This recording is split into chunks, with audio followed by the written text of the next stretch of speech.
Good evening, good morning, and good afternoon from every time zone and every continent, every city, every location on the planet where you can get the internet, where you can see YouTube. We are pleased to be Toast to Toast AM, the only live show on YouTube right now, which comes with tremendous pressure. So I'm pleased to have with me in this pressure packed, pleasure filled time my co host Dave. Well, hello, Internet. All our wonderful friends. Paul, you too, probably. Here we all are together. Isn't this nice? Isn't this nice? We don't we look nice? Don't we look nice? Oh, he's got a little shirt on. He looks so nice. Well, welcome everyone in the live chat. Welcome to everyone just watching, or welcome to people watching in the future. We are here, as always, to have fun times, some responsible drinking, some enjoyment of radio shows hosted by Art Bell, Yes. which are always entertaining in and of themselves, which is great because that means Dave and I don't have to be. Yeah. It's really easy for us, Mm-hmm. which we like. Tonight, as you can see, tonight is trivia night. Trivia night. Dave has prepared trivia questions themed around, if I understand correctly, around the Sasquatch, the Bigfoot. But Bigfoot. We got Bigfoot trivia tonight. Yes. Bigfoot trivia because it's a Bigfoot themed show. Hey, We are having thanks, Timothy the Harmon. return of Bugs. Return of Bugs. Long-time listeners will remember Bugs. Yes. But we will get to that eventually. Notorious Bigfoot hunter, murderer, shootist, night hunter, and possibly vagrant killer. And with his buddies, I'm trying to remember the name of his buddies. It was like something like Bird. Bird might have been one of them. They were like the most and like Bobby Joe, good old boy. I don't remember. They were good old boy. Yeah, Bird, and we don't. I'm sure they'll come up. All right. But yes, as always, as we know around this place, we are the most needlessly complicated show around, and that needless complication doesn't come for free. No, Paul. Unfortunately, it doesn't. Nor does our time. Frankly, you and I are, we deserve to be well compensated for this. Well, when you and I, we're like anyone else. We got bills to pay, right? We got bills to pay. Yeah. We have beverages to purchase. Exactly. Yep. That's rum in free. So. Oh, we didn't do a toast, Paul. Oh, we need to do a toast. So here I got my toast and tequila. Yeah. What are we toasting to? Let's toast to the great forests of the Rocky Mountains and all the mysteries they hold. Cheers to the Canadian Rockies.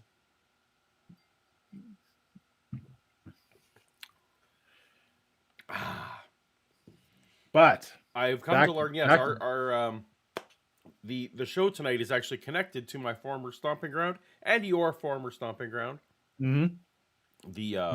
The province of Alberta. So those of you joining us from Western Canada can feel especially at home this evening. Or Northwestern United States. I mean, that's right.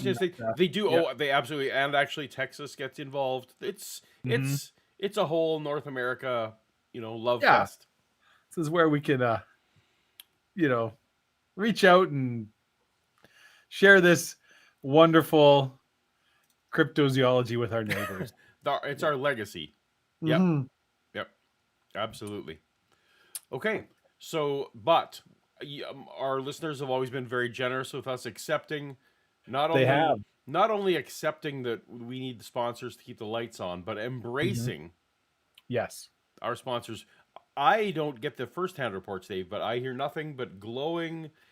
Everyone who sponsors Toast to Toast says, thanks, that was great. That was great. Or something like, fine. Or I got various responses. I can't believe you ran the ad before we actually paid you for it, is one I hear quite often. Yeah. Lot of Also, yeah. I think net 180 is a term that some people have said. Yeah, I don't really get it. I'm not Yep. financially, mindicated Right. myself, but Right. these are terms I've heard. Yeah. Yeah. Bitcoin has been another one that Yes. I've heard. Yeah. That yeah. Dogecoin was another one. Dogecoin. That's right. But Yeah. I'm Anyway, excited to hear about tonight's sponsor because I'm sure they yeah. are also great and helpful to our listeners. Oh, and Paul, not only are you excited, Paul, I really am tremendously excited to talk about this week's sponsor. And I have to be honest with you, Paul, it was even easier than normal because they reached out to us. I'm going to be perfectly honest here. I wasn't even aware, Paul, that this product existed. But apparently, our social media hashtags, that we use when we try to get the message out about the show, triggered some kind of bot or algorithm somewhere, and some episodes of our stream ended up being watched by some very important people in some pretty expensive offices, and they were impressed by what they saw, Paul. These good people reached out to me, and I was able to explain to them everything that Toast to Toast brings to the table and how we can leverage our tremendous influence in various key demographics. And bingo bango, we got a new sponsor, Paul. Honestly, between you and me, I felt a little foolish after hanging up the phone because I couldn't believe that it didn't occur to me to get this deal done sooner rather than later. But you know what? Better late than never. If I stopped to catalog or to learn from my mistakes, Paul, I would never get anything done. Onward and upward. That's the motto here at Toast to Toast. So it is my duty, Paul, my desire, and my delight to tell you about the sponsor of this week's show, Toasters. Paul, before I explain what this revolutionary product is, let me ask you a series of probing and invasive questions just to set the scene. Paul, my friend, tell me, is it not true that you are a man who occasionally enjoys a high class sandwich, a good, tasty meat sandwich? Oh, you're muted. Dagnabbit. I'm not. Dagnabbit. Yeah. All right. Yeah. Yes, I enjoy a world class sandwich as much as the next person. As much as the next, as we all do. Paul, what if I told you I could make that sandwich more flavorful, satisfyingly crunchy, and pleasingly aromatic at absolutely positively no extra cost? I mean, Sounds too good to be true. it sounds too good to be true, right? What if I told you all you need to do is take the bread you are going to use to make that sandwich and treat it with a single application of any model of toaster, and you get a taste treat? You would be a fool, Paul. I think you agree. You'd be a fool not to take advantage of an opportunity like that. In this economy? Absolutely. Are you kidding me? Forget about it. Now, Paul, you can attest to this. I know you're not as much a breakfast guy, but I very much am. Paul can attest that breakfast is my favorite meal of the day. I love it. Big breakfast guy. And whenever Paul and I do happen to be somewhere, I always drag him out. I look up, here's the best breakfast restaurants. Yep. And I will make him drag his ass there and enjoy a coffee, glowering, thinking about the work he's not doing while watching me enjoy some kind of Dutch apple pancake and just having the best day of my life. But Paul, as much as I love breakfast, I think you can understand the conflicted emotions I have felt the last couple of days now, having learned that I've been doing it wrong for the long decades of my life. It's terrible.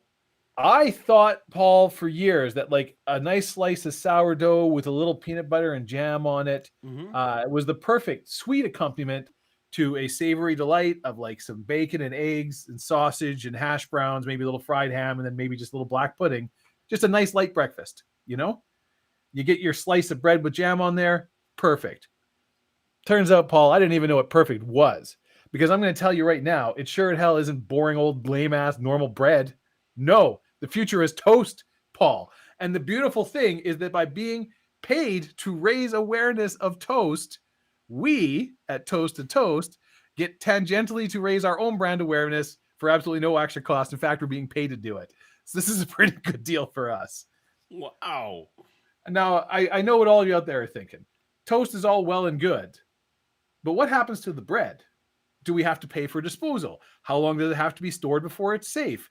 How does the toast get into the toaster? Well, on this stream, we value the truth, even if it's uncomfortable, especially when it's uncomfortable.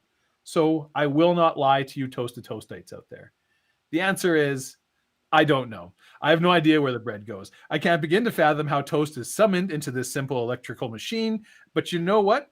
I'm not a physicist or a philosopher, so I kind of don't care.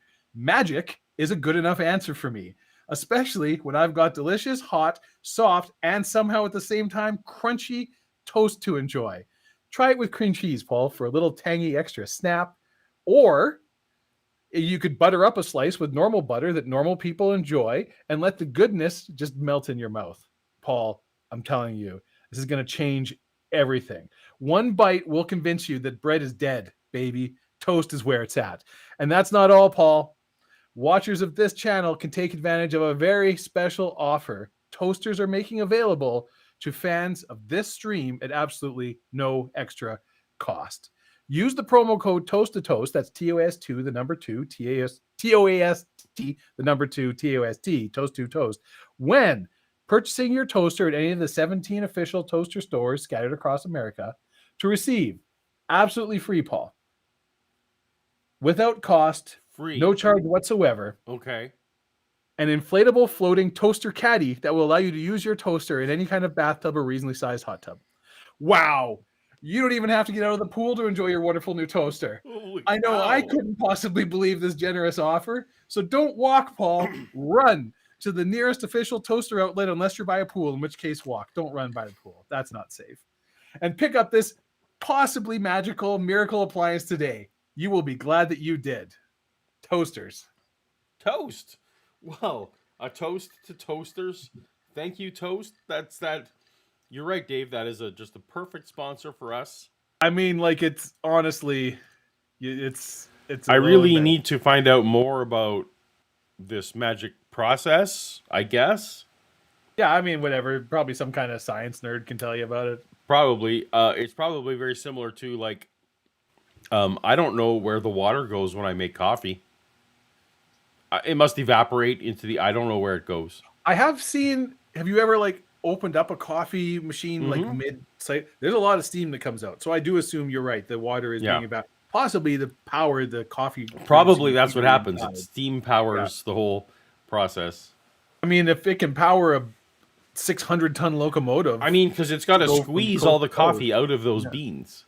Yeah, it makes sense. Makes sense to me. Yeah, that makes sense. Okay, well, thank you, this is Toast. how Greek philosophy works. This is great.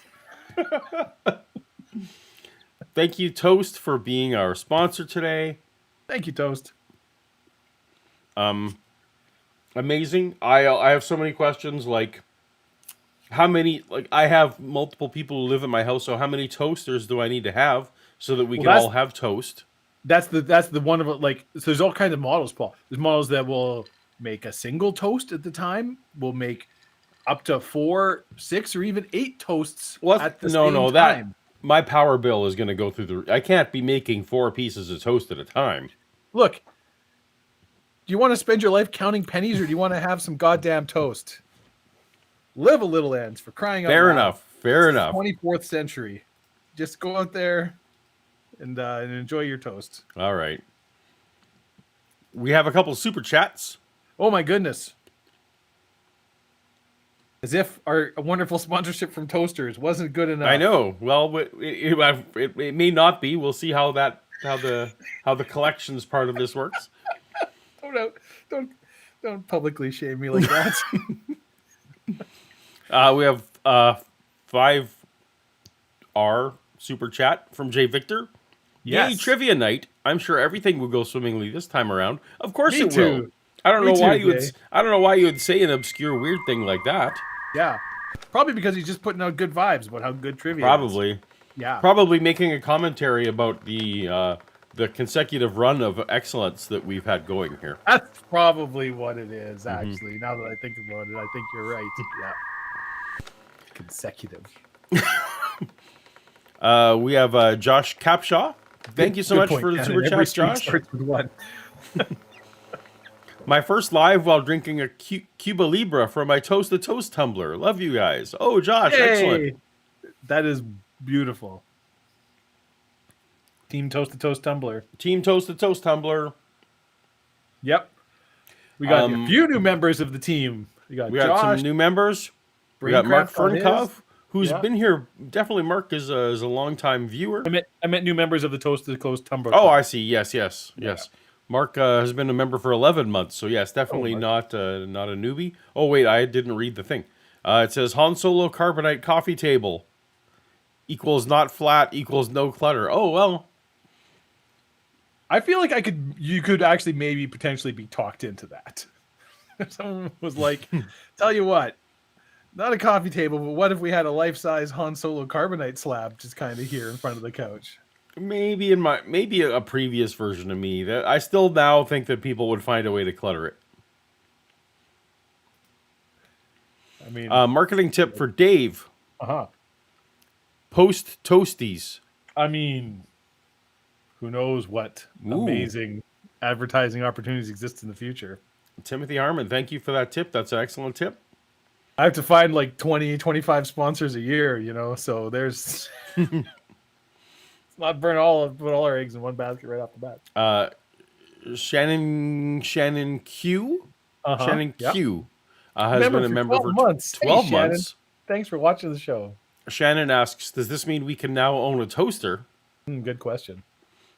We do own a toaster, so in both do you own oven, a toaster or a toaster oven? Well, both. Oh. I just don't know where the toaster is. I don't know where the toaster is, but but it's in this house somewhere. Yeah, somewhere there's a toaster. Yeah. And brain cramp. Oh, and speaking of brain cramp, we have a. Yeah. I'm just gonna go ahead and put that up there. There's brain cramp. Look at that. Sent me over a photo of with his tumbler, and he says, "Team Toaster bathtub floaty." No, don't get that trending, please. Do it. Get it trending. And joining the T2T Tumbler Club has changed my life. Well, excellent. Brain cramp. I feel like I feel a little bit like I like your shirt. The movie Running Man. For some reason, that just made me think of Running Man, where they're showing pictures of the people supposedly who went on to success. Yeah, who are enjoying the Aruba or where's the vacation? Yeah. I can't remember that you. Yeah. I feel like brain cramp may be under duress in this photo. Yeah. This was not. This is just like we photoshopped his employee identification badge, and but. Yes, I am having fun. Hey, is that a lightsaber on the there's wall? A smoking skeleton of brain cramp in a closet. That's right, yeah. Oh, yeah, he's off enjoying his tumbler. Don't worry about it. Is that a lightsaber, you think, on the wall there? I believe that is a lightsaber. That's pretty cool. I'm excited about that. Light fixture. Lightsaber, light fixture. Multiple guitars. It's a very musical man. Awesome. Well, so that leads into, I guess, tonight is trivia night, and we may as well, Dave, before we get to the Art Bell deliciousness, I feel like we may as well, do you think we should start with some trivia? I think we should just start with some trivia. Why not? Let's just kick it off. You know what, Paul? We can do whatever we want. You know we can, because it's our show. There are no rules. Well, except for whatever the fine people over there at the Toasters tells us we have to do, but they tell you have to put your toaster on a floaty in the pool. That's what they tell you. Well, take a bath. Excellent advice. We are going to be demonetized. Oh, right into the first question. Okay. Well, do you answer 1, 2, 3, 4? All right. You got to answer number 1, 2, 3, 4. I feel like everybody here knows how trivia works. Which of these is not another word for Bigfoot or version of Bigfoot? Is it the Nova Scotian mini Wookiee, aka Shaggy the Streamer? Is it a skunk ape? Is it a Sasquatch? Or is it a North American wood ape? Which of those is not a real alternate name for Bigfoot? Skunk ape? Yeah. Oh, yeah. Wood ape, Mm-hmm. Nova Scotian mini Wookiee. Yeah. Hmm. Read it all. The Nova Scotian mini Wookiee, aka Shaggy the streamer. Yes, I feel like I'm gonna vote number one, not to put a number in anyone's mouth here. Well, I mean, you do what you want. So normally, Dave, I don't. I try not to look at the questions. Yeah. This first one, I inadvertently saw. Right. I feel like you would have gotten it no matter what. But what I want to say, I had to change it because you'd spelled Wookiee incorrectly. Oh, had I? Well, then I'm glad you changed it. So Wookiee has 2 E's. Fair enough. I will also let you in on this is actually the second version of this question. Ooh. The first version had a much more pointed reference to you in the first. And I'm like, I probably shouldn't name the town that Paul lives in. Okay. And I'm like, I don't need to dox my friend here. Right, yeah, no, I appreciate that. That's good. Okay, well, congratulations to most of the people who managed to get that one correct. Mm-hmm. I don't know if they're going to get more difficult or easier. It would be hard to be easier than that. So what we do here on the Toast to Toast, how many questions tonight, Dave? 8. I don't even know. There are 8 questions tonight. 8 questions.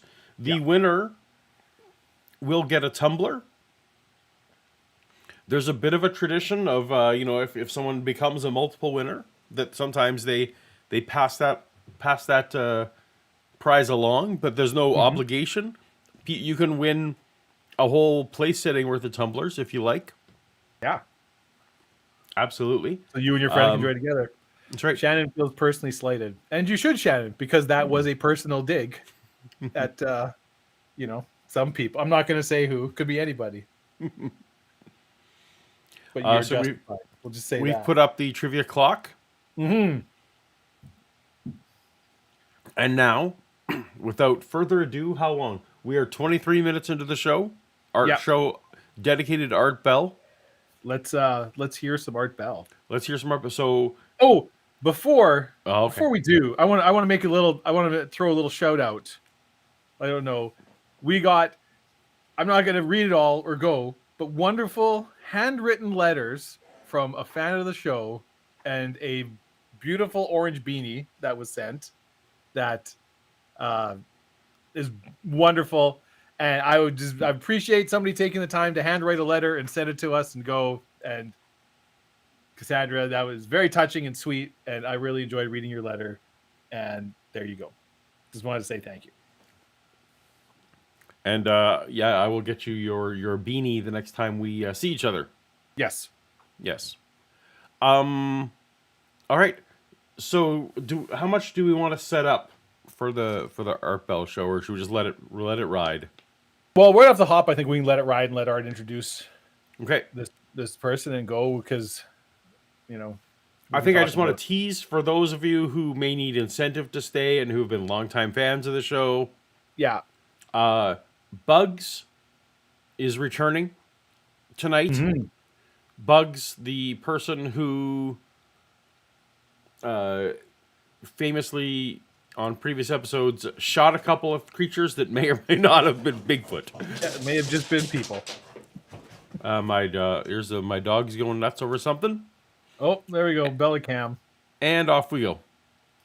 All right, everybody, we're going to talk about Bigfoot coming right up. Todd Standing is a documentarian responsible for the website Chronicles and mini-documentary entitled Slavonic. For the past 3 years, he and his team have been struggling to prove one of the most controversial anthropological issues in the history of North America, the discovery of Bigfoot. Mr. Standing has developed a rapport with several native cultures and documented the native legends and folklore associated with the Slavonic area. He's led several expeditions into the Slavonic region, has recorded 3 compelling pieces of video evidence on the animals that inhabit the area. This species has been mistakenly thought to have become extinct about 100,000 years ago. Scientifically classified as Gigantopithecus, I guess it is, but more commonly referred to as, of course, Bigfoot. All of Todd's work is aimed at getting governmental legislated protection for this species before before he proves their existence to all of us, the general public. So in a moment, Todd Standing. Well, all right, Todd Standing.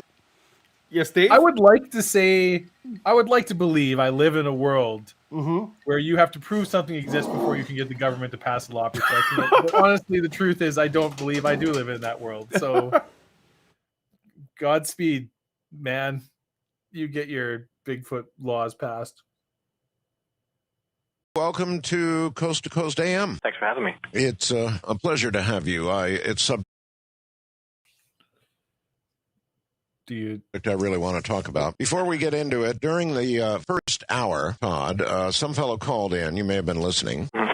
Were you? No, I was not. No, you weren't. All right. Well, what he said was he watched something apparently on your website, and he said, "Oh, it's going to be a fraud. It's going to be a big joke." Halfway through his video, it turns into something like the Blair Witch Project or something, with people chasing through the jungle. And I haven't seen it, Todd. I couldn't get in. Your website was very busy, so I have no idea what he was talking about. Do you? No. Perhaps if he came to the premiere that actually had the film in Edmonton. But if you saw something on my website, I don't really know. The video too that's on my website is just simply it's entirely a Bigfoot video. It's a Bigfoot stands up and sits down. Is the video that's there to the public. And So you're All right. So first of all, how shocked are you to find out that this guy's centered out of Edmonton? Not very.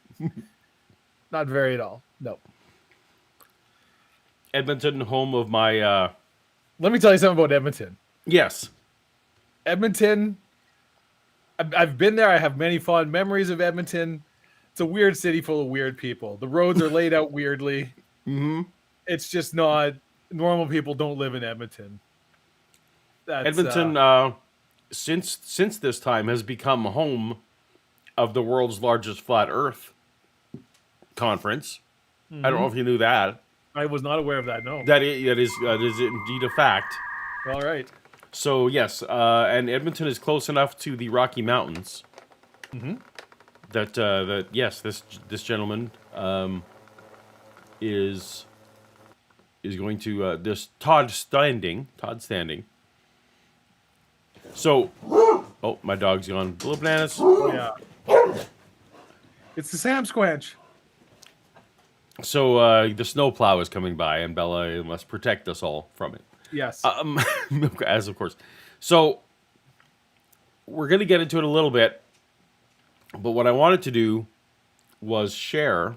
What I want to do, the video that they will be talking about quite a bit at this start of the show here. Right. Art in the first hour of the show posted a link to this guy's website, slavanic.com, on there. So of course that website's now no longer like operating. It's gone away, but of course the videos do exist. They've made their way to YouTube. Apparently they're quite litigious. This is post Blair Witch, right? So this is well into. And not only that, I feel like maybe we should let people know this is by far the latest show. This is circa 2015. Yeah. So by far chronologically the latest we've covered. What I wanted to do for everyone is play. It's just a couple minutes long. I'm going to play without the audio because they apparently are quite litigious about who uses this footage still. So I'm pretty sure you and I can provide a more compelling commentary. Well, and also frankly, it's just mostly it's forest sounds and grunting, which I feel like we could at least grunt. My dog is going to be doing weird stuff. Yeah. So yeah. Okay, well let's just play it and we can talk over it because we're not. Okay. So we got some trees here. We got some trees. So. What I think is happening with these black bars is I think that someone after the fact has attempted to stabilize the video. Okay, so there's a face. Yeah, there's a guy. Really, it's a Bigfoot. Yeah. So I don't know if you think. I think what's happening is the camera is so shaky. Yeah.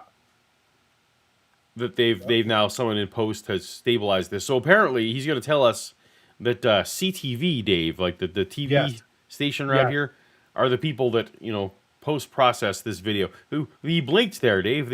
It's not just a mask. But just a mask, yeah. Yeah, Bigfoot just kind of standing very, a Bigfoot. very still. We got a copyright notice on here. Yeah. Oh, he's peeking over some snow. Okay. Is that the same one? I mean, like that definitely looks like a dude in like a lion mask. Am I wrong? Am I crazy? Am I the crazy one here? You're crazy. This is definitely a Sasquatch. I don't know what you're talking about. This isn't an episode of. This is Hinterland Who's Who. Do, do, do, do, do. So more just the undisturbed face. Yeah. Oh, and I don't know what the there he person was goes. talking about. He's a scrambling. He's a scrambling. I don't know if this is the Blair Witch part. I could see too, especially if it was an unstabilized video. Oh, I suppose so. Yeah, because you can see like it's dancing around for sure. So, So if you were watching the end thing with the camera going, I could see why you'd be like, "Oh, this is Blair Witch." Yeah, it's making me motion throw up sick here watching this. All right, yeah, it goes a scrambling. More running around the hills. Run to the hill. And then he goes on to fight the Bionic Man, is my understanding. Nice, but then they become friends. But then they become friends. That's correct. Good job. All right, so I thought I would show everyone. I hope that sets context. Oh, and now I don't know, we got something else going here. Ooh. And we got some super chats. Is what we got going on. Oh, we have here, some super chats to read. Okay, well, this gripping documentary. oh, first we had let's do this one first. We had Jay Victor. Yeah. For us who don't know Canada well, is it fair to call Edmonton the Canadian Portland?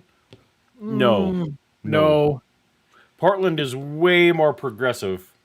Yeah, that's more like a Vancouver thing. Yeah. Edmonton is like the Canadian Kansas City, maybe? No. It's something it's got to be something in Texas, but like Fort Worth. Yes. Right. Edmonton is the Fort Worth of Canada. It's not the Dallas. It's not the Houston. It's not Austin. Yeah, Fort Worth.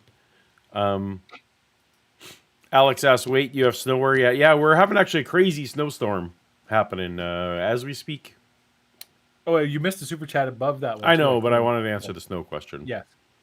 But thank you for keeping me on that there. We got Scotty Orange with $2. You didn't sound thankful. Where are the Bigfoot pirates? That's a good question, Scotty. I don't know. Where are the pirates? Yeah. Pizza pirate ones. Okay, so and a pirate that didn't do anything. We are the pirates who don't do anything. We just stay home. All right, it's not the Dave and Paul sing a song from VeggieTales hour. It could be. Could be. Get in the comments. Get in the comments. So this is definitely getting demonetized now because you got we got the I suspect that you and I are sufficiently the toaster shitty. Pool floaty. We got the toaster pool floaty. I forgot about that. I've now been playing footage from the CTV of Canada, who apparently don't like it, and now we're singing. We're poorly singing songs that are barely copyrighted. I'm sure. Mm-hmm. Yep. All right. So back to art. Telling me there is relatively clear footage of a Bigfoot on your website in video footage. Absolutely. And CTV took it and augmented it and brightened it right up and brought out what they put it through a big Avid program. And what happened? They were trying to disprove me, obviously. And what happened? Avid, Paul? I remember Avid super well. Yeah. Avid was holy crap! Invented by my former employer. Was the inventor of the Avid system. And and somebody who worked for him was. But anyway. No, that was a whole 5-digit computer system to do now what DaVinci Resolve, but more than covers. Still was like so much faster and cheaper. Oh yeah, it was like right? Like the big optical printing lab or whatever. You're just like, oh, you can just do this like in an office with just stuff. The thing about those first Avid Yeah. systems was they were quasi offline, so Yeah. it would have a very low res digitized version of your footage, but it still, when it came to like essentially what we would now think of as a render, you still had to be constantly swapping tapes in and out of a rack of VCRs. Yeah. Well, Because that's the only place that the high def versions were. It's funny. Anyway, we used Avid systems, on some early Star Wars stuff, so it's crazy. All right, off we go. Yeah. Back muscles came out and they saw an elbow. So, it's Now I really want to see it. I can't get on. It's all busy. I'm sorry, actually, it's all your fault, actually. You guys put up my link coast to coast, and my site's been, it's been pretty, since I got my petition, has actually been certified by the Canadian Clerk of Petitions, and the House of Commons in Canada is going to vote on the law in the next 30 days or so. I've been getting some media and whatnot. I've been in a few newspapers, so. I see. All right. How did all of this begin for you? I've talked to a lot of Bigfoot investigators in my life, and I'm curious how it began for you. Well, I was always the guy who said, told any of my friends, if you ever see a demon or a ghost, give me a call, because I went to university. I know Harvard, Princeton, they have, even the Inquirer, they have $1 million reward for any proof of paranormal activity. And I always said, if you ever find something, give me a call, because we'll be rich. And actually what happened was 3 years ago, a friend of mine was going just for a hike. Before we get too deep into that, Dave, I just wanted to share a bit of bad news. Apparently, this bill didn't end up passing. It never even got a chance to. Apparently, it just got shot right down. Didn't even get their day in court. No, well, they got their day in court, but very literally in this case, as a judge looked at it and said, "No, this will not be proceeding to trial." So apparently that didn't happen. Sorry, Yeah. Canada's not as progressive as we thought. Yes, and certainly a lot less litigious. No, they're not doing this. But you know what I see, Paul? You see by the clock on the wall? I see by the clock on the wall, by the crooking of my thumbs. Okay, let's get to the next trivia question. Yes. So people who maybe didn't catch or go, you got to type in the number 1, 2, 3, or 4 of the appropriate answer. We know multiple choice works. We try. All right, here we go. Which American state has the most Bigfoot sightings? Is it Washington? Is it Florida? Is it California or Alaska? Ooh. I have a guess, but I don't want to spoil it yet. Well, get your answer. I did not see this one. I saw the misspelled Wookiee. That immediately, of course, had to catch my eye. If you don't answer before time runs out, you don't get. Yeah, so I think it's I guess I could put my own answer in. Sure, why not? We could do that. Ooh, Paul's playing the game. See if I can get myself a tumbler. Well, Paul, you're off to a roaring start. Well, I skipped question 1, so my start can only be so roaring. You're after a slow start. But yes, you're correct. It is, in fact, Washington. California's number 2, but Washington has it by a landslide. Washington has enough problems with their own humans. Well, so a lot of them think they've seen Bigfoot.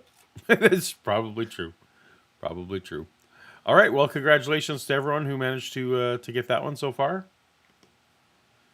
Did we miss any super chats while we were in the distraction? We did not. Everyone was too enraptured with our all right, very fascinating good trivia game.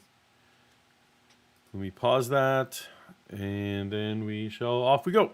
This Sylvanic area, and his dog was killed. And he's a friend of mine. We're not into paranormal stuff at all, and I believe in science and what is definitive and what I can prove. Yes. And I just started investigating the region, and I started working with First Nations people. And through my website, I found a biologist who was a Bigfoot expert. And I never said Bigfoot the first year and a half of this. I didn't believe Bigfoot. I had actually a hoax and mistaken identity theory that's on my website as well. And it seemed like a very sound, solid theory. And if you read it, it's something that it's almost hard for me to abandon, because about a year and a half ago when I recorded video 2 and 3 in the Sylvanic region, I became a believer. It's not even the videos that are evidence enough. People can have videos. Anytime somebody has a video, it can always be a man in a suit.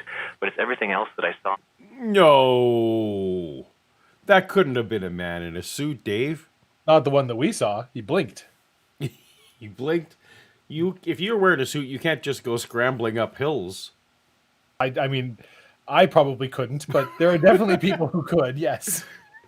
It's not like there are NBA mascots who do slam dunks in it. Not in a suit like that. No. Those suits don't blink, Paul. I've been to NBA games. Right. They don't blink. They don't blink at all. Plus, remember, this was 2015. Technology in 2015 was garbage. Paul, I don't think you understand. This guy, we got a real C.S. Lewis situation here. The extra credulity, the verisimilitude, the veracity of this man's statements. He set out looking to disprove Bigfoot. This is bunkum, hokum, flim flam. That's right. This is just people in suits, and I can He is prove it. the Lee Strobel / J. Warner Wallace of.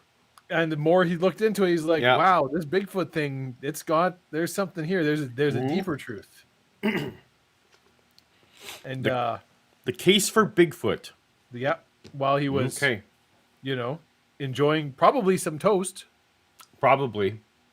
I wonder if Bigfoot likes toast. Oh, of course, Bigfoot. Everybody likes toast. Witness that really made me a believer. All right, we'll talk about that. Now, you mentioned the paranormal. Is Bigfoot, in your opinion, in the paranormal realm, or is this a real creature? This isn't a real creature. It's actually, my team and I refer to it as Gigantopithecus. It's a flesh and blood animal that really exists. And Okay. once I show people how simple it is to realize the possibility of it, people will understand, well, why didn't we believe this the whole time? Like, this is just, it's not even some big mythical thing. It's just a species who just simply evade people, and they've been around since man came to the continent, most likely. So Gigantopithecus, they actually have bones and fossils that are in China and India of a giant primate species that they consider to be most closely related to orangutans, and they just came across the Bering Straits when humans migrated here, and they've been living here ever since. Well, there's a million questions that I have about all of that. I bet you have like 4.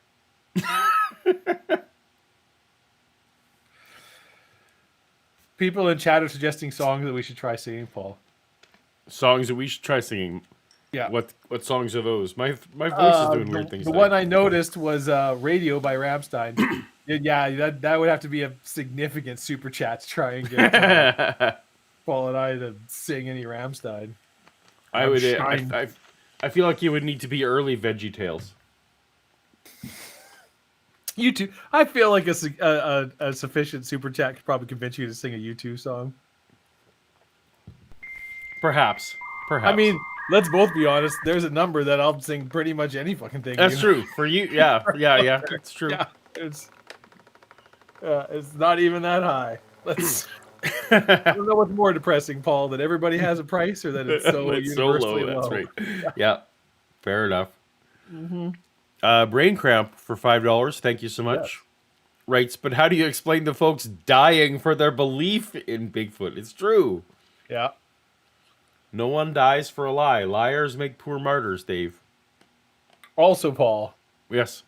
if Bigfoot isn't real, how do you explain all the dead unicorns? And how do we also explain then who has been keeping all the Hollow Earth dinosaurs at bay? Yeah.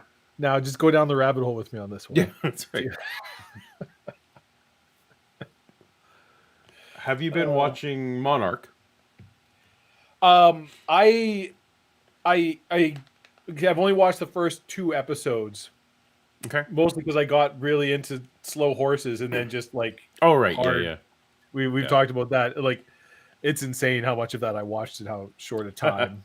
And then I got on a bit of a reading kick. I've been reading a lot of novels. Lately. Well, that's Now much I gotta better. get back. So I got to get back to.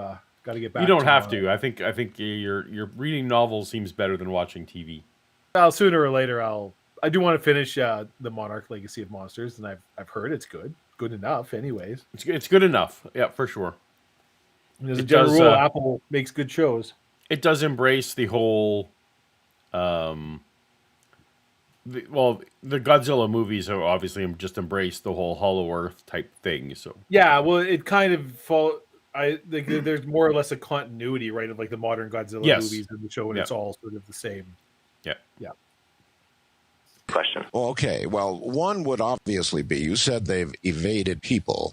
How have they done that? I mean, we are everywhere now. We fly. We've got satellites roaming the skies. We've got so very much out there that it seems almost, especially something the reported size of Bigfoot. How does it evade people? Well, first thing I would say is when I took my little film on tour, I started meeting people that just come out of the woodwork that have had sightings. And there really are thousands, possibly tens of thousands that have people that have sightings every year. But from my knowledge, and precisely... I don't think that. Well, certainly not tens of thousands, but there's a lot. There are a lot of people that report to see Bigfoot every year. Yeah, and I think his hypothesis is that we're not hearing about him. Yeah. I see is, and I'll say first and foremost, I only have knowledge of what I consider to be Rocky Mountain Bigfoot. Where they live in swamps or prairies and that kind of thing, I don't know how they would evade people if they live in those kind of areas. But in the mountains, simply they're nocturnal. They're active at night, and during the day, when the main group sleeps, they have day watchers or sentinels, as we call them, that triangulate themselves in high vantage points in the mountain. And simply when people come walking towards them, they see them, they go and alert the main group, and they move away. It's just it's certainly going to be more complicated than that. But even let's say they have a sensory. I certainly don't think there would be, if there was a species of some kind of large primate, whatever, living in the Rocky Mountains. Yep. I don't believe it would have gone undiscovered for the length of time. But at the same time, I'm also, when someone's like, well, if there's like 100 of these things around, it's like, David's like, I don't know if you realize how much mountain there is where like no people ever go. And that is like, well, you know, planes or satellites and see them. It's like, how many times does somebody get lost hiking? And yeah, thousands absolutely. of people are actively looking for them for days. And we don't get to them in time, or we do, or whatever. But it's like, it is very easy to not see. Especially in the Canadian Rockies. Like if you, like search parties more often than not do not find the person. Mm-hmm. If there isn't an active tracker, you know, of some kind or something. Of some kind. So no, I actually, that part I actually quasi buy is like, could there be, especially since if they can be confused for bears, for example, right, or things like that. Because I don't know how many of our, like, we have a ton of moose in Alberta, in Canada in general. I don't think the moose are showing up necessarily on, you know, the satellite feeds all the time. No, and you probably could see one sometime because they like to go into like water. Sure, you know. But I'm just saying you're not getting an accurate count of moose by looking at Google satellite. No, and any one particular moose, there's every chance in the world it's like you'd never see this. It'd be in the and they're much bigger than Sasquatch is even purported to be. They're the size of like a full size van. Like a moose is fucking gigantic if you ever see one. They're huge. Yeah. Oh, here we go. Timothy Harmon for $2. These Chinese giants are Nephilim, not Bigfoot. There you go. Oh, Timothy, it's very naive of you to think that they're not all Nephilim. They're all. I think we can all agree that all of the it's Nephilim all the way down. All of the cryptozoology, they're all just Nephilim. Yep. Yep. The turtles that hold up the world. Loch Ness monster, Nephilim. It's all. Melody Kate writes. Yes. Hello, Melody. Cheers. Florida has the skunk ape, and I stand corrected. The state has not actually been taken over by Bigfoot. Well, very good. To the best of your knowledge. To the best of your knowledge. That DeSantis, you never know. Puppet of the big feet. What's the plural of Bigfoot, Paul? What's that? Plural of Bigfoot is Bigfootses. Bigfootses? Footses, maybe. Okay, well, just, we want to keep it consistent tonight. Big fees? Big fees. Big feet? I like Bigfootses. Bigfootses? All right. Yeah. We have Left-Handed Jedi. Thank you so much. The Midwest version is known as Momo the Monster. Oh, okay. Is that a fact that's true? I did not know. Did not know that. We had our, and it's not a Punxsutawney Phil. We had our, whatever our Nova Scotia one is that we have here. Ah, We had Sam the something. Anyway, I had family He- that was out at oh frick, what's the one in Calgary area? oh yeah, I forget the name of that one too.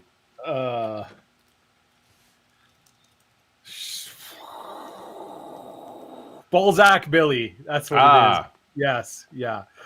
That's right. It's literally just a guy in like they don't even get a real groundhog. It's a guy in like a hockey mascot outfit. Like so it's like this is clearly just a guy in a cheap groundhog suit. Like you couldn't. It's not like we don't have gophers and groundhogs and shit around here. You couldn't be bothered to just get a real one and throw it in the hole for the day. No. we have Shubenacadie Sam, who is a real groundhog. Yeah. See, there you go. Like And Punxsutawney Phil. Shubenacadie Sam, I don't know which one it is that does which, but apparently it's predicting shorter winter. So yeah. yay. We're gonna get the shorter. But what I learned was there's two competing ones. So in Nova Scotia, there's also some town that's got a lobster that they think has the same powers. I see. And so in Nova Scotia, there's like apparently Sounds this like province something is that Nova big Scotia enough would that we come have up to have some kind of war on shadow seeing critters. Oh, I think you are grossly overestimating how many people you need to have that kind of I see. Fair enough. generations old conflict. Fair enough. But Paul, All right. the super chats are flowing in. We got one. They're catching up. We have From our we have good Northern. friend, Northern our Spike. good friend Northern Spike with a Yes. $1 super chat. just here's a buck, guys. We appreciate. Glad you're here, Northern Though- Spike. In the past, Northern Spike has had some kind of his own code of cryptic code going on with. Yes, with sometimes his, counting up, sometimes counting down. There are So- those that say if you can interpret the pattern in Northern Spike's super chat Super amounts, chats. Mhm. you can see the face of God. Oh, I believe that you will see things the human mind is not set to see, and it may drive you insane, although you will gain ultimate revelation. Some say they're just numbers and maybe chill out. it's like the Bible code, only real. It's like the Bible code, which Only we're definitely real. going to do a show on someday when I can convince Paul to do it, because literally every time we do a show, We'll do Bible code. you're like, We what about the absolutely will. Bible code? And Paul's like, no. We have from Maynard Saves. Maynard saves. A life in every dimension. Bigfoot is on its fourth dimension. Is that right? I guess. I don't get it. Bigfoot's playing fourth dimension chess. There you go. He's traveling back and forth in time. Maybe that's what that Is means. Maynard Saves the longest running member of the channel in this? I think 14 months. That might be the. Oh, maybe. That's pretty much Maybe. as long as we've been doing this. That's I right. guess. Yeah. Well done. He's been a member of the Black Box Club that whole time. Although I can't believe anybody became a member after our. Anyways, we're not talking about the first show. Hey, Steve. There are other things on this channel. Nah, not really though. Steve-O66. How many Paul's videos toast- can you see about Ken Ham's wrong? I get it. You've been milking that cow for 4 fucking years.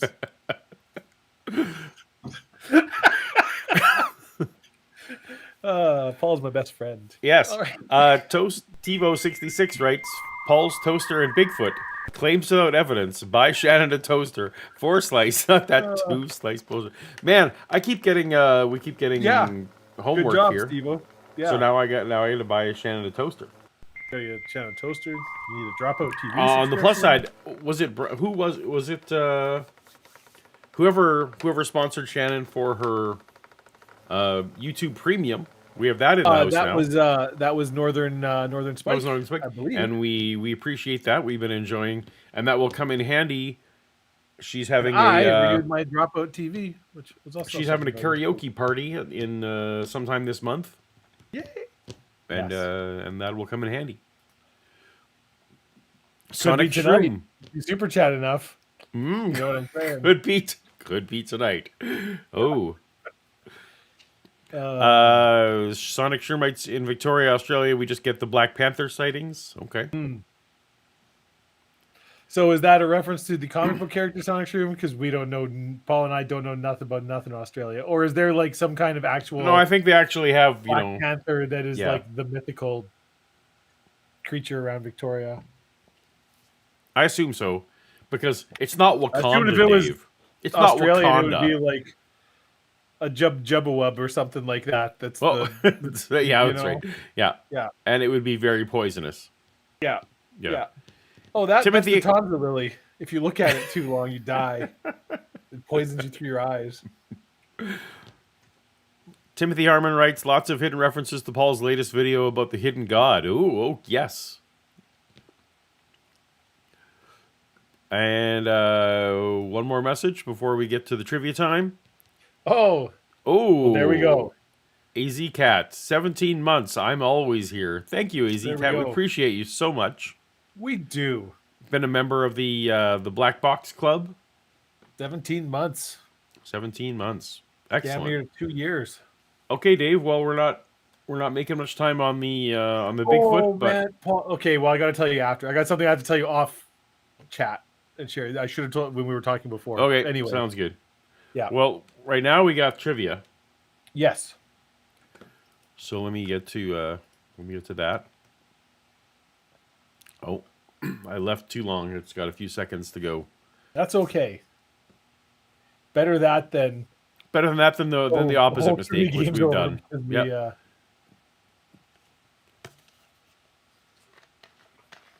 Bigfoot trivia. Here we go. Here we go. This famous film shows Bigfoot walking away from the camera while looking back towards it. Is it the Patterson Gimlin film? Is it the Jacobson reel? Is it How Paul and Dave Spent Their Summer Vacation? I think that's it. Or is it Hiking Trip Day 3? Are any This of is like these the real? famous. Yes, one of these is the real thing, and it's the famous. You've seen it. I guarantee you've seen it. Okay. It's like well, shows Bigfoot kind of like in a distance, walking away, and then turns and looks over his shoulder, kind of to her shoulder, whatever. I mean, I backwards. don't know what the name of that would be. I guess. Well, okay. You know, it's fun. It's not like it costs people anything to play. No, What that's you right. guessing? I guess so. I think all the answers so far are number one. They're just constantly. We're just number one. Well, Number one, we have number talked one. before about how computers are bad at picking random numbers. Computers are bad at picking random numbers. Because you are in fact correct. It is. Oh, there you go. number one. If you Googled it, because it'll show up right away. If you Google it, you'll be like, oh yeah, I've seen this Gotcha. many times in my life because it's the definitive sort of Bigfoot clip. Now, I'm more curious now about this. How Paul and Dave spent their summer vacation film. That sounds Well, fascinating and cool. That you have to subscribe to our. You know what? We're not going to talk about it here. No, but, we don't want to get demonetized. Yeah, Paul and I have alternate revenue streams. You know, we appreciate toasters, but there's other appliances that pay way better. Way better. Way better. All right, here we go.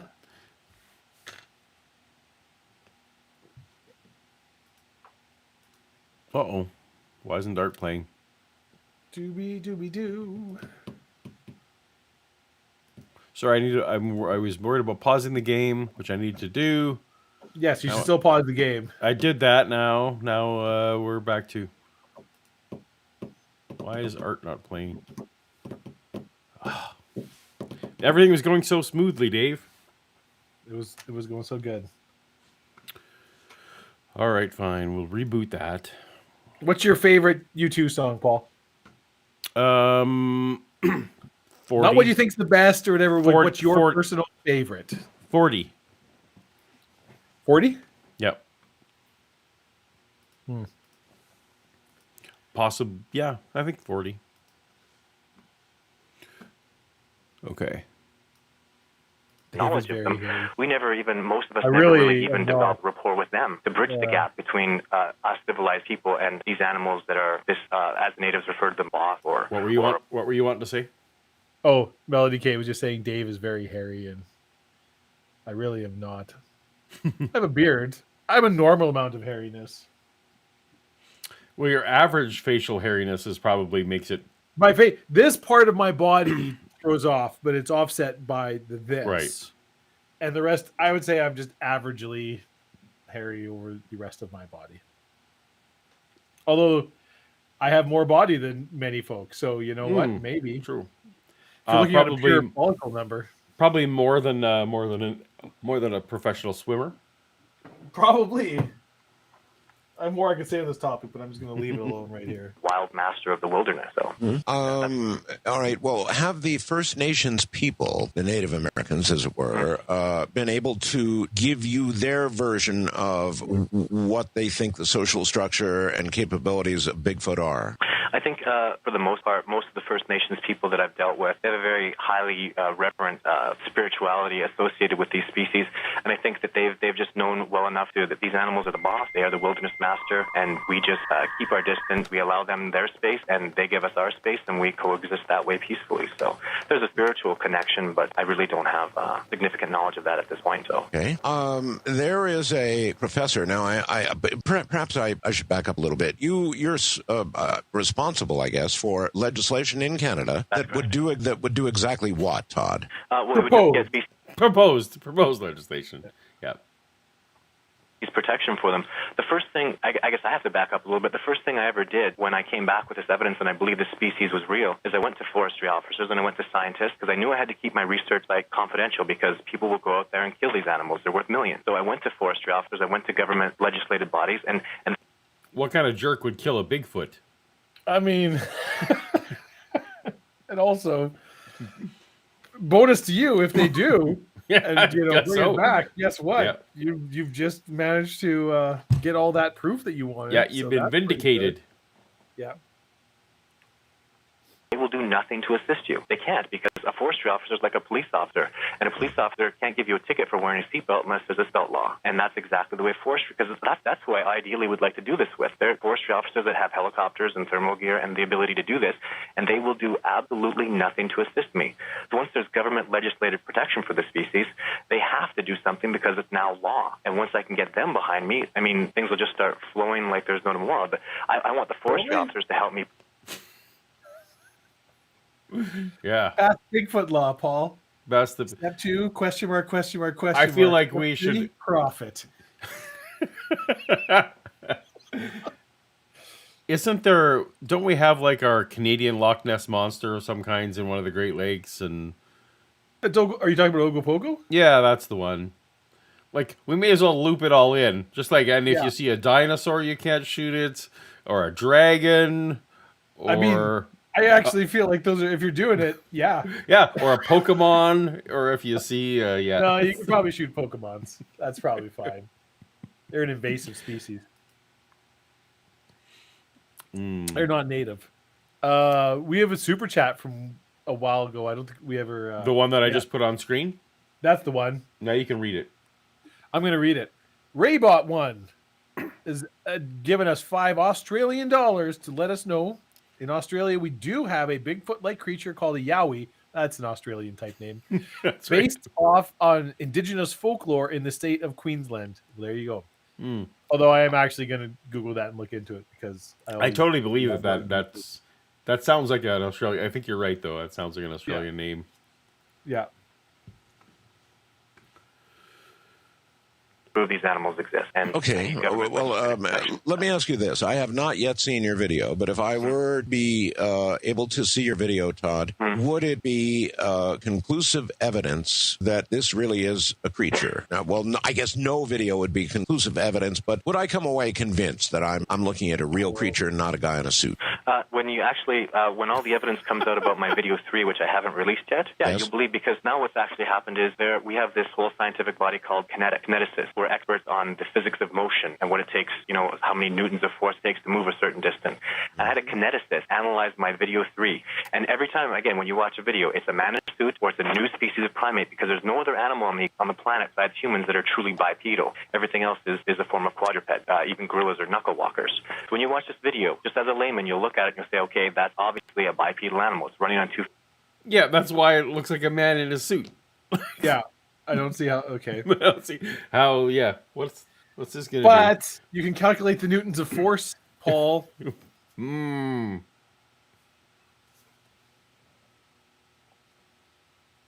Feet. Are you Well, a this kineticist? when he first I'm not. I'm definitely. I'm not. I don't claim to be a professional kineticist. No, I've never even been to the Northeast. So Fair enough. see what I did there? Like Connecticut kineticist. It's a joke, Ooh, a funny joke that I told. I missed that one. Thank you, You for can tell pointing it's it funny out. because I said it. It's funnier when you explain jokes. It's funny. See, it's funny because on my information, he said, "Okay, well, I'll analyze this man." When he came back, he said, "That's not a man." And I said, "Well, what do you know?" He said, "Well, because in my analysis, the fastest man on the planet could not have done that in 24 seconds, and I just saw that animal do it in 17 seconds." So he phoned Fava, who had my video analyzed, and they said, "That's raw footage. There's nothing, no augmentation of any kind. If that's raw footage, if that is a man in a suit, and he ran it faster than the fastest man on the planet could have, therefore it takes out the whole man in a suit thing." Which I don't, Paul. What? You know, Yes. I want to believe, try. Dave. I want to believe. I try to come in with an open mind. I'm going to be honest. I don't believe this man. I do not What? believe that he filmed a large, hairy, ape-like creature moving faster than the fastest recorded human being could have moved, which in 2015 would have been what was that Canadian sprinter's name? Was it Usain Bolt? Who was? That he. Maybe I'm wrong. I'm getting old now, but I thought you're thinking. You're thinking of. After 20. You think of Ben Johnson? I was thinking Ben Johnson. Okay. That's right. Sorry, but Usain Bolt probably was pre 2015, or somebody would have been. The point is, yeah, there's absolutely no way you have video of a giant ape-like creature moving faster than an Olympic track and field athlete. It's like, oh, no human being could do this. Like, okay. Do you know how fast the fastest human beings can run? Because it's very fast. Donovan Bailey was the other name I was trying to think of. Donovan Bailey, yes. There we go. Yeah. There we go. That is the one I was thinking of. Yeah. Thank you, Chad. Thank you, Ranger Dan from Canada. From Canada. Good job, Ranger Dan.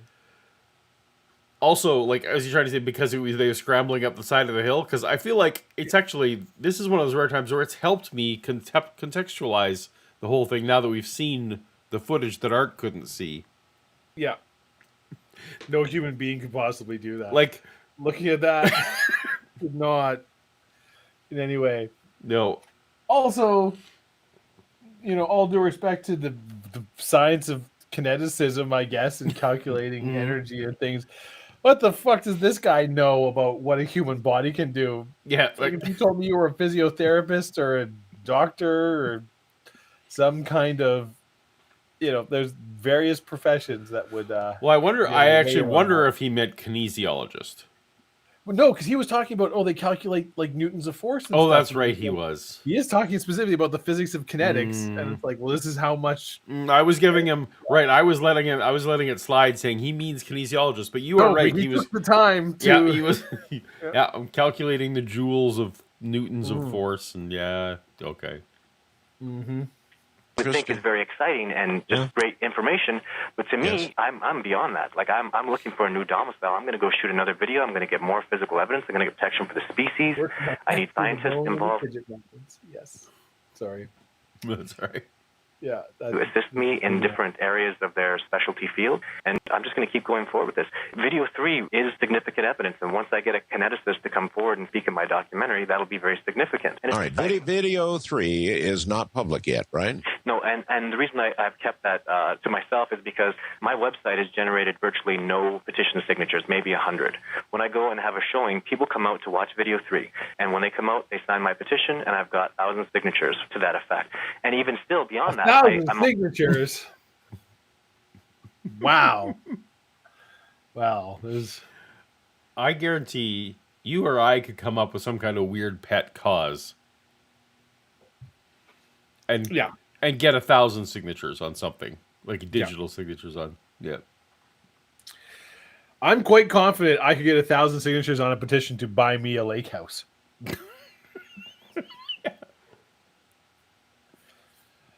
Now, perhaps I flatter myself. I am a personable person, and Well, but the thing is, have the a person who's wide signing circle doesn't of actually have to pony up anything, so it would make sense. No. Yeah. yeah. That if it was even 50 cents, then I don't think I could get 1,000 people Yeah, to sign but- anything. But Right, but just that somebody owes Dave a beach house. yeah, the government should probably pay for that. Yeah. Yeah. So able to. Michael is prescient. He's predicting the future later. What's happening in the show? I mean, I'm not going to Google it, but I I would confidently. I'm just bet, saying, if everyone sticks around to the end, that comment is going to come back. Also, I would confidently bet money that exists, and somebody. Probably does. Yeah. Poor Claire. Thanks for coming back, Poor Claire. Good to see Thank you. you. Finally tried Old Smoky Moonshine pickles. So gross. I want to hand y'all. I want to heart y'all singing your favorite Disney song. I think it's one to hear. I want to hear y'all. Oh, here, yeah, you're right. I was slavishly reading the letters that were there, Yeah. and not the spirit in which they were given. The editor in me automatically corrects people's. Yeah. Yeah, well, if we go deep enough, Dave and I will sing "Whole New World" from Aladdin. That is not my favorite Disney song. That's not my favorite either. It's a duet. That's what I was thinking about. Well, it's true that in the past how's it go? They weren't kidding when they called me a witch. But you'll find that nowadays I've mended all my ways. I did not see the live action. Yeah. I haven't seen. I have not seen a single live action Disney remake of anything. I didn't see The Lion King. I haven't seen Aladdin. I haven't seen any of them. I have I not think the seen entire Little Mermaid, exercise but I'm told that the Ursula was particularly good. I could see that. Yep. Yeah. Jenny McCarthy, I think. Not Jenny McCarthy. No. What's her name from? Jenny McCarthy's the crazy person who thinks vaccines don't work. Yes. Melissa McCarthy? Melissa McCarthy. Yes, I was like from Spy and all. Right. Yeah. Yeah. All right. Thank you, Poor Claire. Brain keep Cramp. singing more Disney songs if we have. That's right. Fill time. Brain Cramp writes, consensus is the clear metric of the truth. Yes, that's what we've all established. That's how we know. It's truth is told by the show of hands. Well, there's apparently some. The consensus is not. It's maybe not that. It's maybe not that she wasn't so great. Okay, Daddy clearly has some opinions on it. fair enough. Fair enough. You know what, Dave? I'm feeling like I'm just going to move along, and we're going to jump straight to trivia because we're almost there. Because you know what, Paul? What's that? There are no rules. There are no rules. We can do whatever we want. Get your trivia fingers ready, everybody. Get your trivia fingers ready. Which very scientific field includes the study of Bigfoot? Ooh, I know this one. Xenobiology, paleontology, cryptozoology, or anthropology? I know this one. I'm going to let people. I don't want to win, so I don't want to get right in there. I mean, if you win, which you won't because you didn't even answer the first question. And Fair let's enough. be fair, Paul, you're not going to win. No. But if you do, we'll just give it to second place. It's true. But I've done whole videos on the whole creationists for some reason also dig the cryptozoology. So Because cryptozoology is fucking awesome and everything about it's great. I like cryptozoology, but the creationists wreck it by thinking that maybe it's because Mongolian death worms for the win.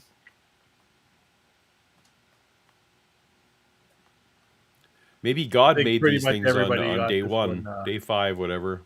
Oh, we had a lot of right answers here. Good job. There you go. Oh, as Shannon tapped out, I haven't even seen her. Uh-oh, She was maybe doing she tapped badly out. before. Maybe she's just got vision now that she knows she's got a guaranteed toaster coming her way. Then she's looking for it. Maybe Apparently she's she's just, pretty sure it's in the house. maybe somewhere. that's what's happening. Yeah. Yeah. All right. I want a bagel. Damn it! Where's that toaster? Oh, are we being sponsored by the kind of toasters that can also do bagels? Oh, frick, yeah, with like the really wide. You didn't mention that. You just mentioned bread. I mean, Okay. you know, they'll toast damn near anything. I suppose we're on a show like ours. They're looking for people to get into the entry level toaster. Yeah, Yeah. like once you get into the official toaster store, one of 17 scattered across North America, you'll see.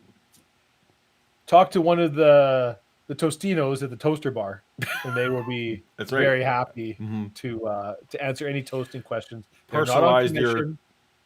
your personal toast needs. Yeah. Yeah, that's exactly it. It's like they don't make a dime more if you buy the $5,000 toaster versus the $40 toaster, right? So they're really just there to make sure you are a satisfied customer because they do not want to deal with you coming Right. back. That's the one thing I know about toaster. It's definitely not one size fits all.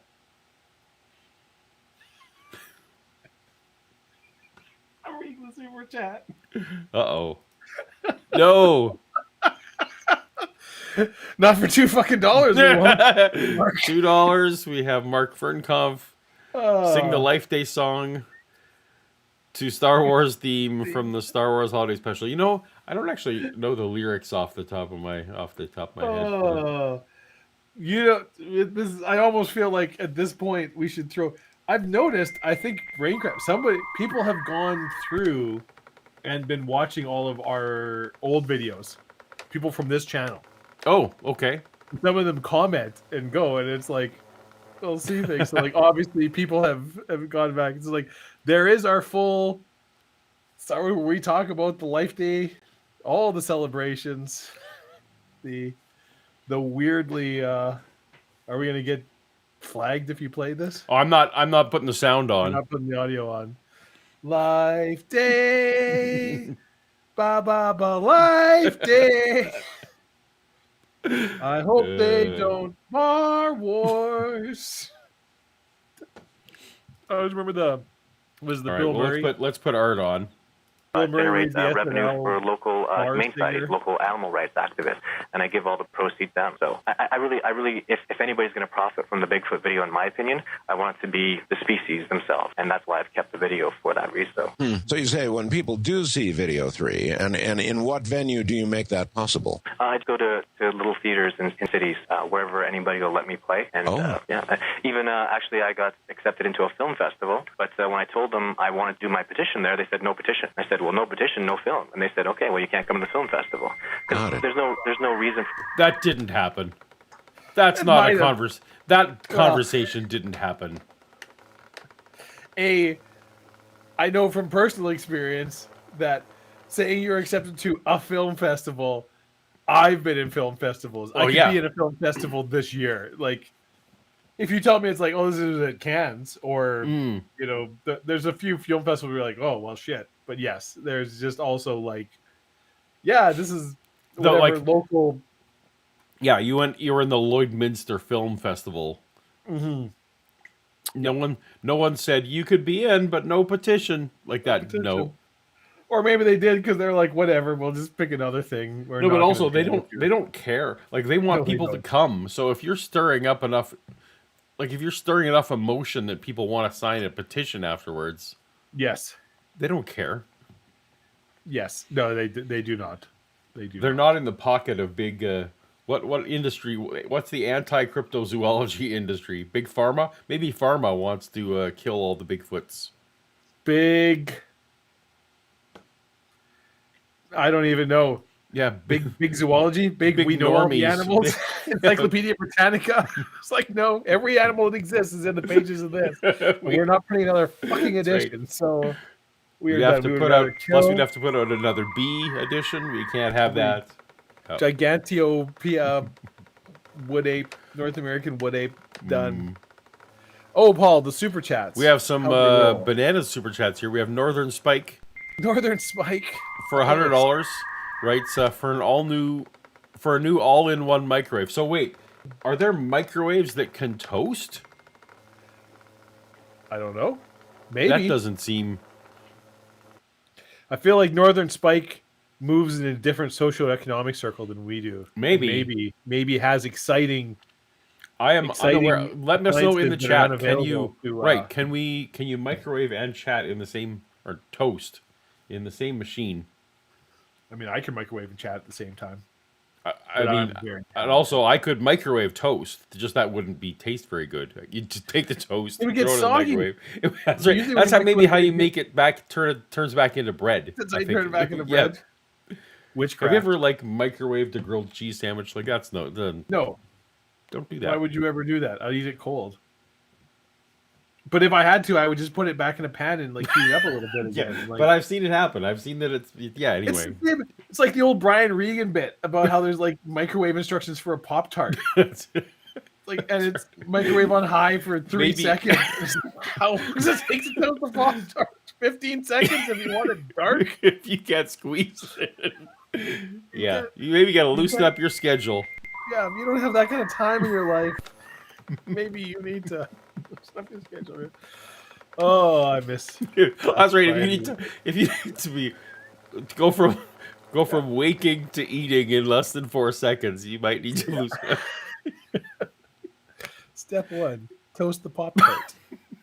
Step 2, hey, are you still reading this?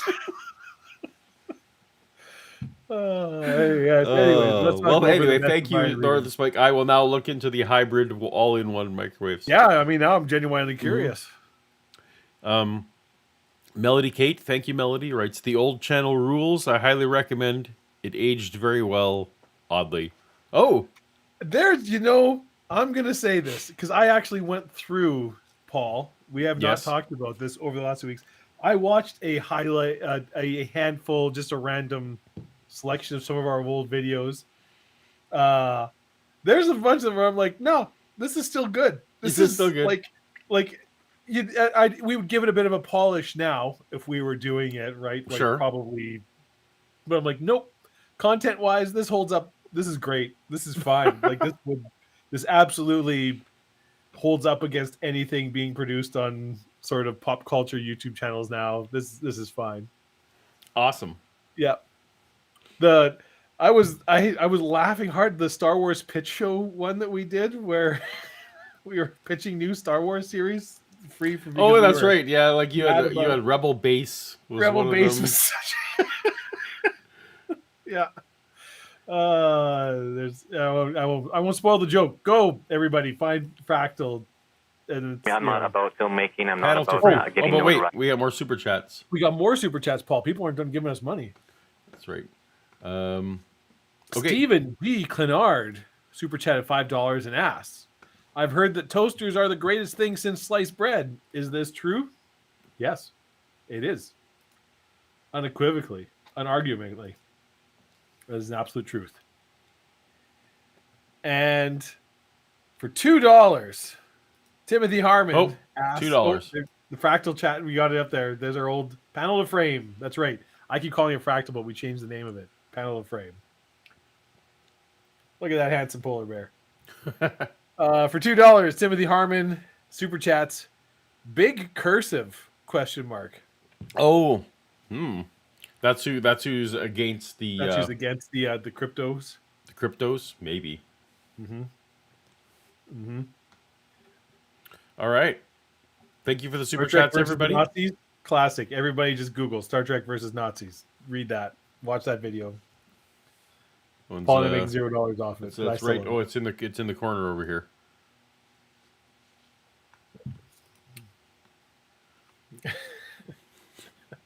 Yep. This is how it all started. That's true. Yep. All right. And famous. I'm about getting protection for the species and proving they exist. If they're not going to assist me in that plight, then there's no point in me going there. So, Well, is video 3 sufficiently compelling with the testimony, for example, of Hey, Paul, I just got to read this. I just caught my eye. Anthony in our chat. Google Toshiba air fryer combo 8-in-1 countertop microwave oven convection broil odor removal mute function 12.4-inch position memory turntable with 1.0 cubic foot black stainless steel. What the fuck? What machine is this? This is like the Jetsons. That doesn't seem like 8-in-1. Odor removal. 8-in-1 countertop convection odor removal mute function. Wait, does it need a mute function? Apparently needs a mute function. Can it mute people in your house? Oh yeah, Paul. So this is also like a noise cancellation. Well, now here is the rub. And they do advise in large red letter to be careful with the mute function because there is, in fact, no unmute function. Okay. So, bit of a monkey's paw situation here, if you know what I'm saying. Be careful. So, microwave, air fry, broil, convection. But I don't see toast on here. This doesn't toast. But I mean, if it's a convection oven, you can make toast in an oven. But there's the thing. Like, I already have one. I have a thing that makes some people, and I'm not one of them. I think that these kind of ovens make delightful toast. I like the toast that comes out of these. But I some don't actually people have a normal toaster. I just have a toaster oven. Yeah, me too. So, but some people want the toast that the bread has to be vertical, has to be heated vertical, or it just doesn't no good. Yeah, I want to know what You this need- mute. But what is this mute? Odor removal. What So are the 8 functions? Well, microwave, fine. Okay. Air fry, Yeah. yes. Got it. Broil, yes. Convection, yes. So, and then this 8th function is 2 functions at the same time. Combination, that's not a new function. That's just 2 at the same time. I would also argue that convection and air fryer are kind of. They are, but in Anyways, today's parlance, it's fine. But what's this low temp? Does it make things colder? Low temp? Can I put food in here to make it colder? I like how somehow we've gone off of Bigfoot and now we're just arguing the. This is important technology. This that we need is to know. important technology. Also, I mean, but this is I need 3 more super chats before I can get one of these. So I mean, that they're- does seem like a lot of they're value. $expensive. $315. So you get a lot wait, there. so low temperature and defrost. I'm curious so- how the air fryer works. Is there like a rack that you sort of put across and go? Well, my air fryer doesn't look entirely dissimilar to this. I have an oven door sort of style air fryer with racks in it. It's not the normal, and I love it. It's great. It even has like a rotisserie that you. But I can don't put know in. how the air odor fryer's removal. fantastic. What does the odor removal work? I don't know what that Again, does. Paul, Does it- be very does it- careful with the odor removal function because there is no Much odor like the toast, where does the odor Constant- go? Where does constant inside freshness. but Dave, where does the odor go? I assume it's safely disposed in the sewage lines. So I have to connect this to my sewer? Oh yeah, your two drains. Okay. All right, kitchen fair drain. enough. Fair enough. All right, well, we had some important technology. This is basically our consumer electronics show version. You would think we were being sponsored by Shiba. It's true. You know what? Yeah. Ignore. We have to clip all that because we're have to clip tonight all being that. sponsored by toasters. Yeah. We are the worst. We're not very good partners in this. I feel like we should just show a picture of a toaster just to Yeah, I'm get the gonna- message out there. Let's here we go. There There we go. See, that's a toaster. There's a toaster. Darth Vader toaster. Mm-hmm. I'd buy that toaster. Yep. Hell, I'd buy 2. $59. Out of curiosity. Is it gonna get there? Oh no, that's not Jesus. That's Bob Ross. Why is there no Jesus toaster? It's pronounced Jesus. I feel like you get sued with the Mickey Mouse toaster. Well, Bob Ross is pretty good. Bob Ross is pretty good. Okay, so thank you. There's no such thing as burnt toast, Paul. Mm. They're just happy toast accidents. Poor Poor Claire. who's trying One of the to keep us benefits of being a honest, channel not- member, I feel like people have been demonstrating for poor Claire. I feel Paul, like why don't you expound on the benefits? Well, what do you get as a channel member? well, you get first of all once a month you get to I wouldn't know because I'm not a member of this channel. once a month you get a will be. free. Once a month you get to do a whole super chat for free. Yeah, absolutely. Yep. Members get to have special emojis Yep. And on our lovely show, the special emojis sometimes just show up on screen, so that's kind of fun. Absolutely. You get to support the activities of the channel, And you get to and sleep well at night knowing that you have helped support the two most handsome men on the only stream in all of YouTube. that's right. I also Who are producers. Paul and I also get some money. I also not this show because it's live, so it's hard to give you a free. You can't see the show early because it's live, but It's some of live. my other videos members do actually get to see early, so there is also that. True. Yeah. So you could be a member of Paul's main channel, and then you would get Oh more. yes, main channel or this channel. I actually for both. Anytime I do sometimes have early access for members. So Look at how much you care. I guess we should do super chats before we get to plebeian. trivia. There's like 5 super chats we should. Yeah, Yeah. but before trivia, right? Before trivia, yes. Yeah. Melly. Go for it. Melly for $5 for the microwave convection oven order removal mute coffee table fund. Well, Thank Paul, you, make sure you Melly. earmark. And now I guess we now have to. $5 We're correctly. going to need to have an accountant on the show. Yeah, I think we got it. You know how Excel We're works. good. Our drunken record more. notes taking. For $5. I want to see how clean Paul's toaster oven is because the bottom of mine looks like T-Day stuffing. How clean? So I will be honest. actually, mine's I pretty will crummy. say that Shannon and I, we recently, in the last several months, got ourselves a brand new toaster oven / whatever. So it's pretty good Is it- because we've been very How long good. did you have that previous toaster oven? Oh, that one's gone. That one. 'Cause you had that toaster oven for like 25 years. Yeah, one of my kids took that when they moved out. Oh, okay. So it's that toaster oven still exists. I was like, I thought maybe it died or something. No, I'm like, no, that's that pretty one good. someone's Yeah, it's still being used somewhere. The made it through multiple countries. Yeah. It was a good toaster. you're actually it didn't actually. We got a new one when we moved to Calgary. So Oh, we did just got- you?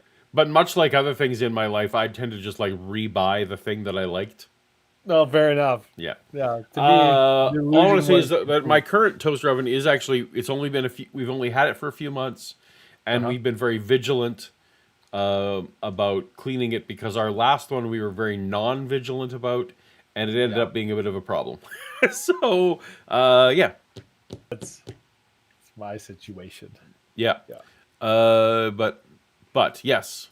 Thank you, Zictomorph. Thank you, Zictomorph. Zictomorph. J. Victor writes, I feel like we're losing focus on tonight's main subject, which is very characteristic for this show. I know. It is. Yeah. Everyone that's how everyone will remember this episode, Dave. Hey, remember that one where they went off on a weird tangent? Yeah. Oh yeah, that one. That's the one. 8-in-1 order thing. Yeah, it's the one where they went off on a tangent. Yeah. I Yeah. remember. It's Remember that episode of Curb Your Enthusiasm where Larry David got all bent out of shape about something that really wasn't that big a deal? Yeah. That's my favorite episode. Yeah, it's that Three's Company where there's a misunderstanding. Where That's there's the some one. sexual tension and Yeah. a weird, Northern Spike writes, I didn't say toast, fool. Okay, all right. Fair enough. I was assuming because the toasting was involved.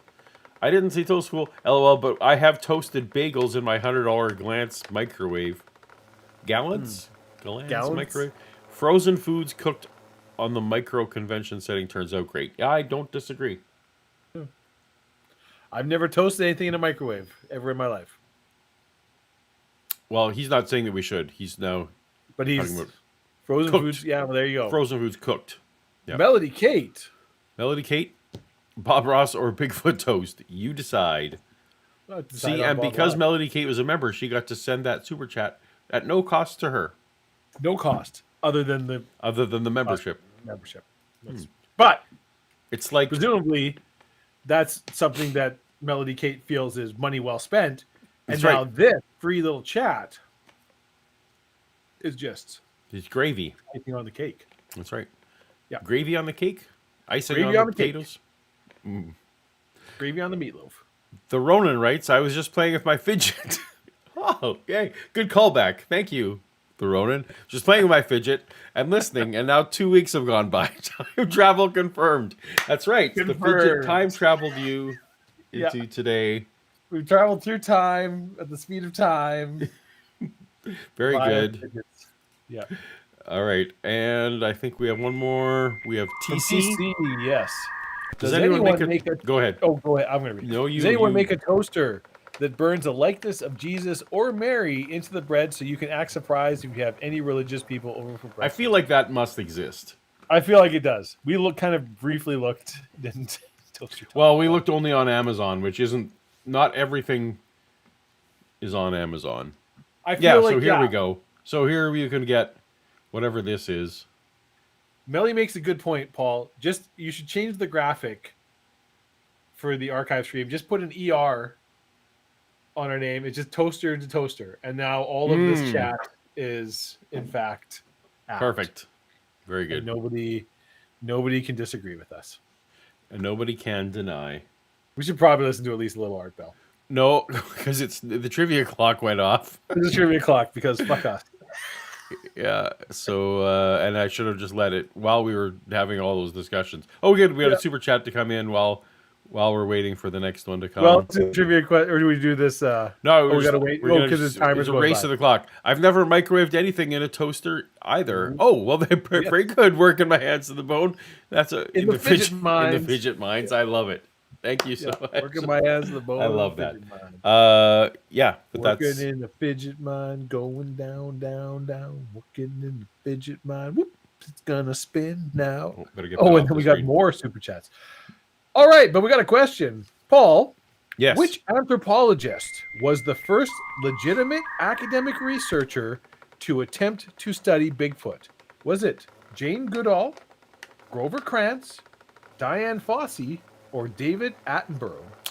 This one is a guess for me. This person actually did, in like the 70s, did legitimate did some level of actual checking. Maybe there's something to this, much like this guy was saying, like, hey, all right, it could be an undiscovered.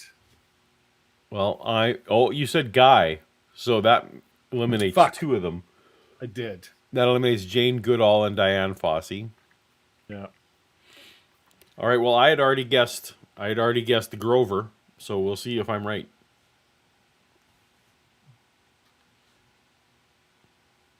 I might not be. We'll see. Well, we'll see. But it was Grover. Was an anthropologist and evolutionary biologist in I can't remember what university. And two-time president of the United States, Grover Cleveland. Yes. If Donald Trump becomes president again, when Donald Trump becomes president again, right? Yeah. Will he be 45 and 47, or does he still be? How does that work? Is he 45? I don't know. He's not the first non-sequential. Well, Grover. That's what maybe I think Grover. Yeah. If I remember correctly, Grover Cleveland had. I don't actually live in the United States, so I don't know. That's true. You don't know. You don't know their nonsense. All right. Well, you've exhausted my caring of the. Yeah. Yep. All right. Let's put the trivia clock up. We should have a little Michael bit more. Mazzaro says 45 and 47 would be the. Okay. There you go. The man who examined it, as you just explained, to get this legislation through. I don't know. I mean, you have to ask the politicians. The politicians at this point are not very agreeable to concur with my findings at this point. So what my next goal is, if I can't get petitioned at this point, is I'm going to go, when I locate a new domicile, I'm going to... Those bullshit politicians. You have to ask them why they're not willing to pass my Bigfoot law. But I think we all know why. I think we all know why. That's Paul. right. They're in the pockets. Follow the money. Yep. Anti-disestablishmentarianism. So, Dave, I've hinted a little bit earlier on, and in the title that I can drink more rum, though, right? Yeah. Our friend Bugs, will be at some point making an appearance. Yeah. So the trick is that Bugs comes on much later in the show, Yes, you mentioned. and we are unlikely to get if we go at the speed of fidget time Yeah. If we keep spending half-hour tangents about on toasters. toaster-related things. I mean, It's I'm gonna be unlikely. honest. So far, this guy is not overwhelming me. So Mm. if we want to skip right to the So do we want to go right to the, or should we maybe? How long have we been going here? Yes, big anthropology. We have been going Hour for 40. Yeah, and I mean, honestly, not that long for us. No. So far. So maybe what if I jump to like just to some random callers before Bugs? Sure. Let's just see. I mean, Paul, you do what you want because I'll tell you something. There are no rules, All right. Paul. Paul? Taken a couple months off from work. I was formerly a pasteurizer. I killed pathogens in milk, and I'm just going to take probably the next 3 or 4 months. I worked very hard, saved my money, and I'm just going to devote myself to this for a time and see what transpires. Well, you certainly sound very. He was a full-time pasteurizer, Oh, Dave. pasteurizer.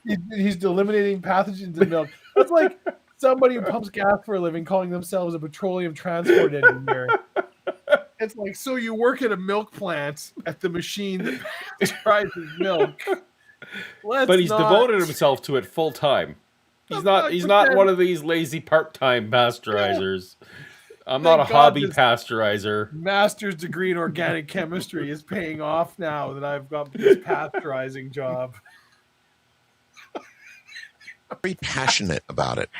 Yeah, I'm trying to calm down because I get very passionate about it, and I really, it's just when you get out there and you see it, and it's so exciting, it's so thrilling because there's the most man-like species on the planet is real, and it really exists, and it's a thrilling experience. As terrifying as it is, it's thrilling, and but at the same time, I feel like I have an enormous responsibility on my shoulders, and something I tell people too is I'm also prepared to, if I can never get protection for the species, and I feel that our work is leading to what may be detrimental for the species, I will drop all my research and I'll walk away. The reason I'm doing this is I believe there is a way that we can peacefully coexist with these animals. I really believe that. Because another thing I will tell you. That's exactly right. The best way to do it is to not discover them. Yeah. Yeah. except we got, unfortunately, I guess not, because we got Bugs has shot 2 of them. Well, like we're not saying it's perfect. That's right. I mean, they've got, rhino reserves in Africa. The poachers still get them. Like, we're not. This isn't a perfect world. We aren't looking for perfect solutions. Just you can't solve the problem of evil. No, gotcha. No, exactly. There are a lot of people that know these animals exist, a lot. But people that have had wisdom enough to understand these animals exist have had wisdom enough to understand they should be left alone. And that's the difference with me is I believe there is a compromise. And if I don't believe that compromise can exist, I'll feel very poorly about my own species, and I'll drop all the work and walk away. But at least I'll know at the end of the day I did the best I could. So you would do that. You would drop everything at what point? When you could get no legislation through, when you had failed completely at protecting them? Yeah, and if new, like every day, things change with me, and I learn new things every day. And if I ever learn that I'm somehow leading or going down a path that'll cause the eradication. I don't know. Back in 2015, there was crazy new pasteurization technologies. Like every week, it seemed like. I'm curious about this path he feels we're walking towards, which is going to lead to the elimination of all Bigfoots. What exactly is the crisis on the horizon? Let me tell you, I've been to the mountains. Nobody fucking wants to go there. No. Not like the true like north, like out in there where you're like, no, this sucks. You can't build anything here. You can't dig anything. There's nothing worth getting here. We're just out in the middle. It's hard to get to. It's expensive to be here. Yep. You're welcome to it, bears and moose. Have fun. Of the species, I will drop my work. I'll burn everything I have. And Michael Mazzaros is posted. New Jersey is the only state where you can't pump your own gas by law. I did know that. Yeah. Well, there you go. I did not know that. I can't say I've ever had the pleasure of going to New Jersey. I've only been there for airport purposes. Oh, there you go. I haven't even been that. I've never been to New York either. Sadly, I've been to Boston. That's a crying shame. We need to. I know. I really want to. Some point. Yeah. Some point. Left-handed Jedi writes Wabbit season. duck season, Sasquatch season. One of the greatest Looney Tune cartoons right. of all time. Thank you, Lieutenant Jedi. We appreciate that. We Brain do. Cramp. Oh, I'm in charge of this. One can't choose what one believes, even if that belief is a hairy humanoid with overlarge feet. Can't choose what convinces us. That's true. Yeah. And I gotta tell you, that footage, that didn't convince me. No. No. You should watch the what was the whatever Gimlin film or whatever. Yeah, should I have. will say it's a more convincing Bigfoot video than the one I saw, even though everybody kind of thinks it's fake. What was it called? Oh, now I gotta. You can. Yeah. Well, we won't. We'll keep going the super chats here. Yes, Surprise. Patterson Gimlin film is what it is. Patterson. Here, I'll Gim. throw it in. Oh, got it. You got it. All right, so we're gonna. Yeah. This? Oh, I've seen this. Oh yeah, I've definitely seen. That's what I said. this. Like Oh, literally, yeah. literally anybody who's ever this Yeah. is the famous Bigfoot Right. thing, right? So that was from like '67 or something. So that's like kind of like the first. So this person has also stabilized it and upsampled it. Yeah. Yeah, people have done because it literally. If I remember right, I think it's 8mm, like the original from '67. Yeah. Okay. So like the but like that's the. Everybody's seen it. Everybody's Sure. seen it. Yeah. No, If definitely. I've seen anything about any cryptozoology or stuff, it's like, yeah, that's kind of the definitive Bigfoot. It's walking away. It looks back over his shoulder. Yeah. But will you agree with me, Paul? Yes, positive, like that video we just watched Yeah. in my mind looks like I'm more I willing to agree. believe, like that's looks an actual more- that's Yeah. an actual creature in a forest, not some creepy ass blinks once fucking statue Bigfoot climbing up a Edmonton Film Festival. Whatever this jackass is pitching. Scotty Orange wants to know, surprise, Tay-Tay is a fan of the show. What would Paul or Dave do to gain support from the Swifties? Well, I could try twerking. whatever it takes, really. Yeah. Absolutely. That would be. Yeah, I don't. You name it, the answer is probably yes. Mm-hmm. So bring it on. Yep. Working my hands to the bones in the fidget mines, which is still hilarious. Still hilarious. Writes big Tau. Big feet going their own way. Going their own way. You know what that's a reference to, right? You know what MGTOW is? No. Men Going Their Own Way is the club name the incels give themselves. Oh, is it? I don't know. Yeah. I'm grossly unaware of of online weirdness. Online weird culture war weirdness. Yeah. Yeah. Anyway. I'm just like, my life's way too short to worry about it. But it's still funny because I get it. Like, well done. Go their own way. Paul got it. I still thought did. it was funny even without knowing it. Walk away from it all because it's not about. I thought we were at the calls. When we get to calls? We'll get to you in the next segment. In the meantime, Todd, I'd like to bring some people on and see what they have to say to you. Sure. Okay, then here we go. This would be Billy in Somerville, South Carolina. You're on with Todd Standing, Billy. Hi, Mr. Art and Mr. Todd. I've been a big fan of the show, and I remember a previous show, Mr. Art, where you brought in a guest who spoke of the Nephilim, and putting it together, it seems to me as though these creatures are intelligent and have the... That doesn't narrow it down any more than saying it's the episode of Toast to Toast where Paul and Dave went on a rant. So, yeah. Oh, the Nephilim show, I remember. Oh, the Nephilim show. That son of a bitch. This is delightful Irish brogue. I've just never... That man was dead set determined to tie every human myth and folklore. It's like, well, this is how it's all Nephilim. Everything from Babylon to Greece to China to Japan to Native American folklore. Nephilim, tip to tail. Nephilim. to detect humans before we detect them and to disappear from us. And I'm wondering if these could be some kind of a branch of the Nephilim. We know we've found skeletons in various places of creatures that are massive.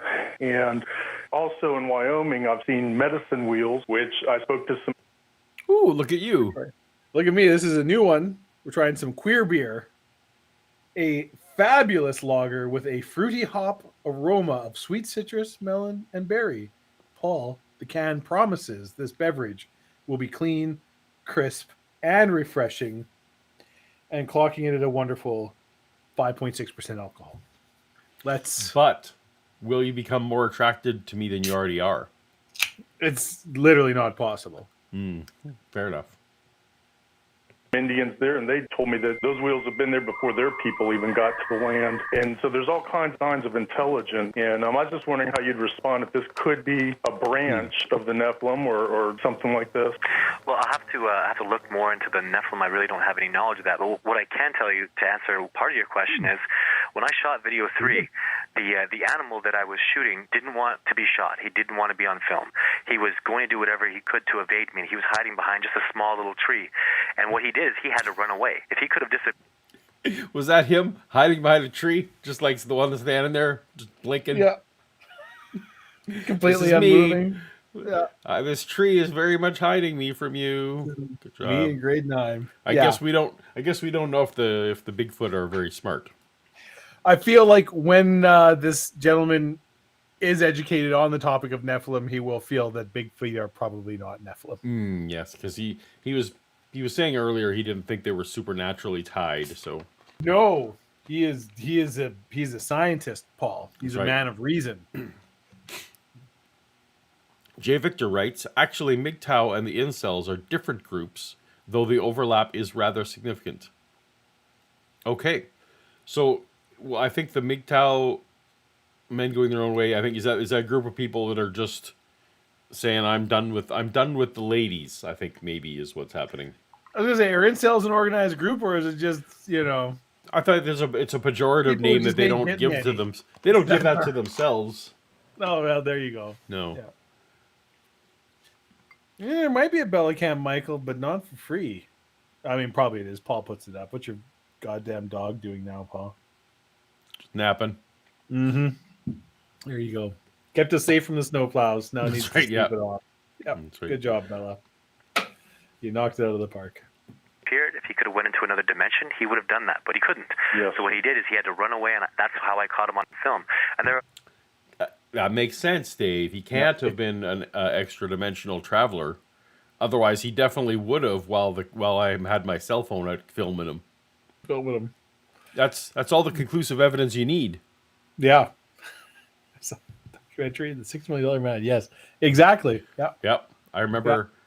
I remember those episodes. If this alien had a UFO, they would have gotten in the UFO. So clearly, Yep, they no he longer didn't have a one. UFO. That's you can conclusively prove. Mm-hmm. All right. I'm by the way, I am using a different rum today. I'm using Sea Fever rum today. Ooh, that's a new rum to me. And it was given to me for Christmas. I see. And I gotta say, it is incredibly delightful. It's an amber rum. It's not a spiced. Okay, I like a good amber rum. But it's here from It's from Guysborough, Nova Scotia. Well, there we go. Well, next time. I would definitely Nova say Scotia. this is a good rum. It's not a premium rum. It's a good rum. Yeah. I still think. So you and I went to the Ironworks distillery. Yes. I still think the Ironworks. Some of their best rums are better than this one, but yeah. But I mean, some of their best rums were very good. Yeah. Yeah. Other time, or even video too, Oh, if Paul. that animal. Paul, what time is it? Oh my goodness! It is trivia time. Trivia time. Let's get the trivias. Let's resume. Paulogia. A toast-to-toast channel in your Discord? When? Question mark.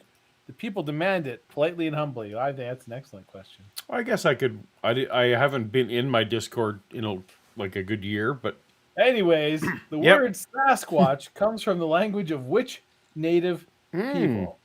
Is it the Coast Salish people, the Mohican, the Chinook, or the Algonquin? I don't know the answer to this one. Mm. I'm curious as to why the first one is formatted strangely, but I'm gonna pretend that's just it's probably the program doing something weird. Oh, why it dropped it into... Yeah. I don't know. Maybe it's a clue. I'm gonna go with what I got.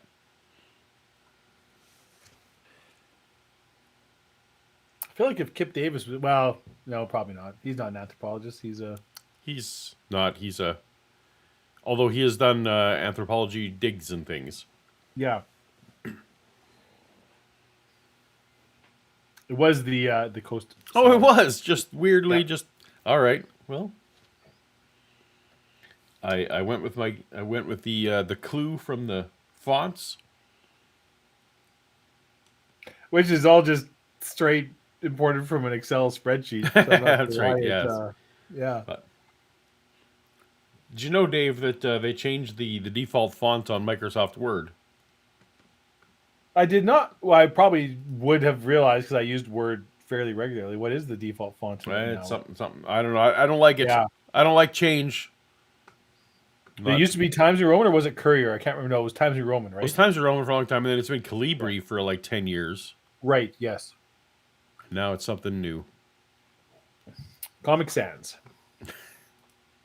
Comic Sans. I'm telling you, that animal did not want to be filmed. He was doing everything he could to evade me. And even as he evaded me, I could see him. So there was no dimensional travel or anything like that. It was these flesh and blood, just an animal Did that's anybody else actually real. mental travel, or did this guy just all of a sudden bring it up?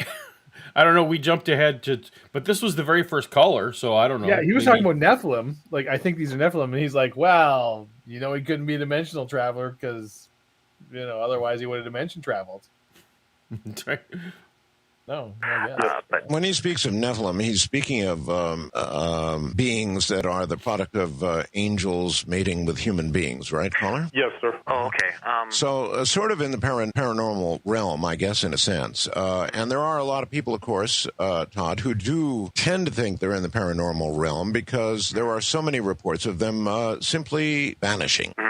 And actually, I have a response to their vanishing ability. I think that, again, goes back to the ability that they're social animals and they stick together.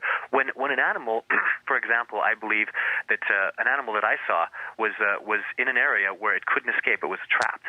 And I believe what happened was another animal from above reached over, bent the tree down, broke the tree, handed the tree to the animal, and then the animal grabbed the tree and he lifted him up. And when I came there, looks like the animal disappeared. Well, he didn't disappear. It wasn't supernatural.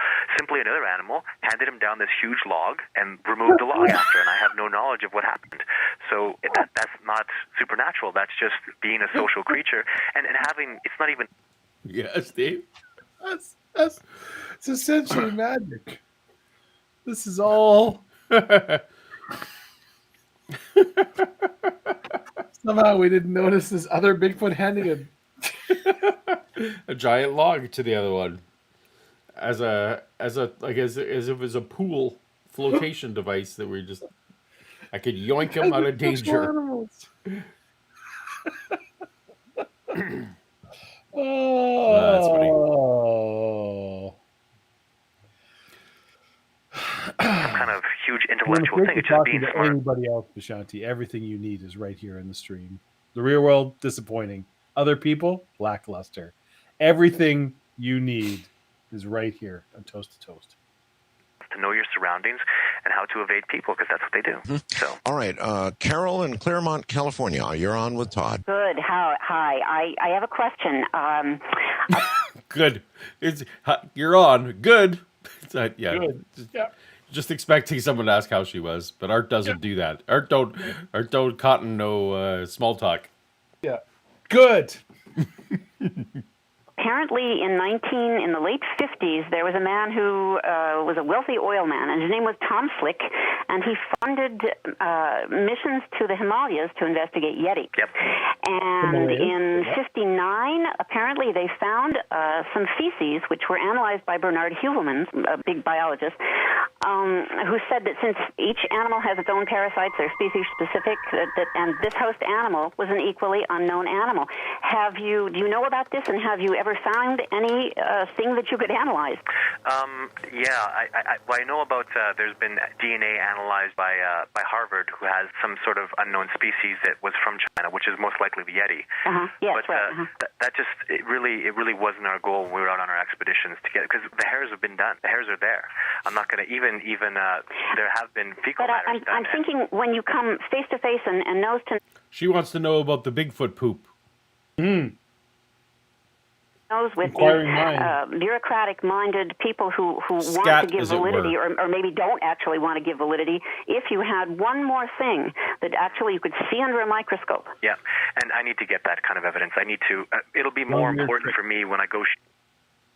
Maybe when one of the Bigfoots yoinks the other one away into another dimension with their big logs, you can just check the area for the poop. We have a super chat, Dave. We do. Mark Fernkov Yes. in Taken 2002 miniseries. AM radio alien guy equals Art Bell? Question mark? So here's where the discussion falls apart. I have not seen the 2002 Taken miniseries. Oh, wait. I have. Yeah, I bet if it that's was in correct. 2002, No, I there's bet every that. chance in the world I that bet was that's Art Bell correct. was in. I bet that character is roughly like of the type, right? Of the possibly so actually Art Bell? I don't know. Don't think so, because I don't remember the resemblance being that close. Okay. But I do know that the Woody Harrelson character in Look at those aliens. 2012, the movie 2012, was somewhat inspired by Art Bell. Was directly. Yeah, like the drive around studio that the character had was modeled somewhat after the studio system that Art had and that kind of thing. So anyway, do video for with the skeptics that I'm going to take with me. That'll be absolutely essential that I come back with some kind of physical evidence, because that'll put the stamp on everything I've done. Not only did we get this video evidence, but look, now unknown species DNA from whatever hair and fecal stuff that we'll have. So right, exactly. That would really do it. Well, good luck. And listen, don't lose your passion. It's wonderful. Oh, and thank you very much. And I don't intend to at all. All right. I believe that. Is it horribly misguided? oh yes, This is going to be a reality. that is actually rarely is that good advice. Actually, Don't lose your passion. like follow your dreams, and some of those, like a lot of those are Well, going to work very hard to make this happen. So if you have the opportunity, every time I follow my dream, people get really uncomfortable. So I don't know. some of my petition to help us. I certainly will. I'm attempting to do that. Great, thank you All very right. much. Thank you. Thank you, Carol. Take care. All right. Here's somebody who wants to challenge your motives, Todd. So here it comes. Steve in Fort Lauderdale, Florida. Todd's with you now. Hi, Todd. How you doing up there? Excellent.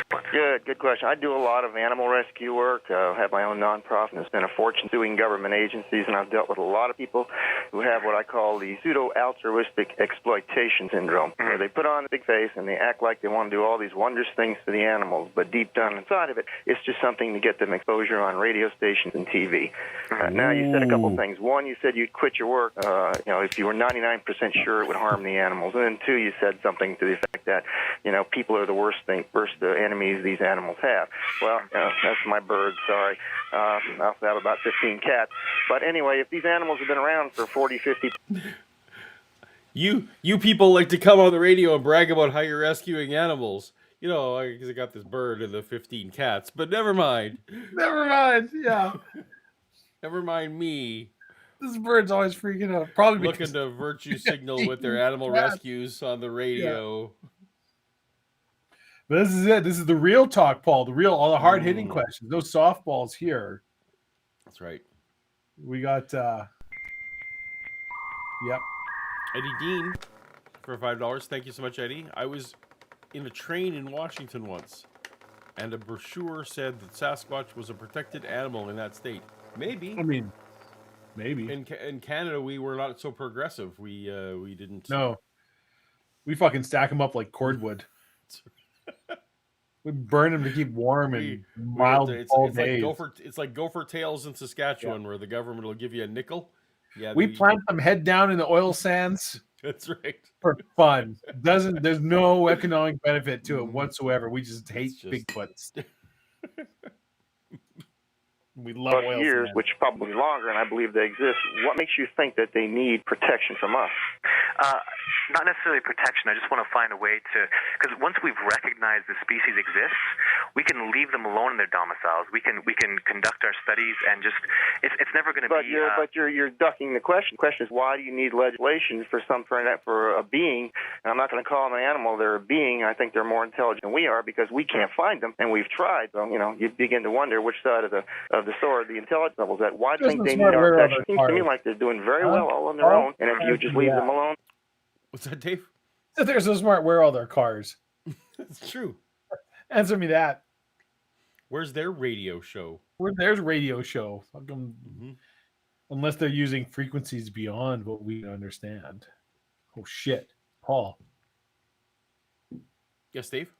They might be watching us through like Amazon Alexa right now. Oh my goodness! What if there is a Sasquatch show? Every time you order new batteries for your dildo, they Sasquatch knows. What if there's a bunch of Bigfoots right now? Yeah. And they have a show where they review Toast to Toast AM. Well, then we should be getting fucking royalties for it. No, because they have different law. They have the Sasquatch don't care about our fair use laws. They're just copyright flagrantly. They don't care. This is why I am against any legislation to protect Sasquatch. That's right. That's right. Although, as you can see on the screen here, apparently. Because let me tell you, I've seen the Sasquatch screams. They'll watch like 45 minutes of our show and then at the end be like, oh, hey guys, yeah, that was a pretty cool one. Thanks for recommending it. Anyways, yeah, they're a reaction show. It's like, sure. Yeah. We just react to this. You just watch this again. This was just 45 minutes of you watching Paul and I talk about Sasquatch. You had no interest in commentary. Had no this fair use law. It's a gross abuse. Anyways, you know what? I'm not going to get this political. Working my hands to the bone in the fidget mines.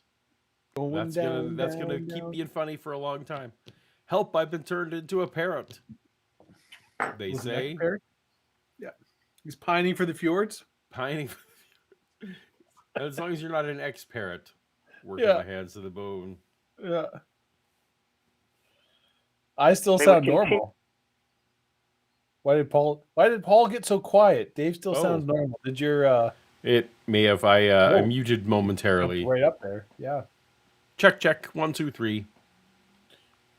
Chicken to buy. Well on their own.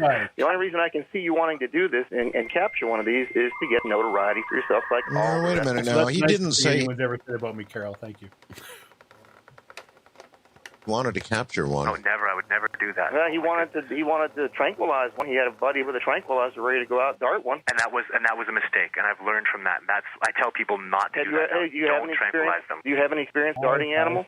No, but the tranquilizer gun expert that I had, he'd been doing it for 20 years. Everything. Right, but you've never darted one of these animals. Now, I have darted animals, and I've seen the reaction they can have when they come out of it. And if you're dealing with an unknown physiology and you inject drugs in them, you don't know how you could actually kill one of these things. That is absolutely correct, and that's what zoologists and veterinarians have been telling me.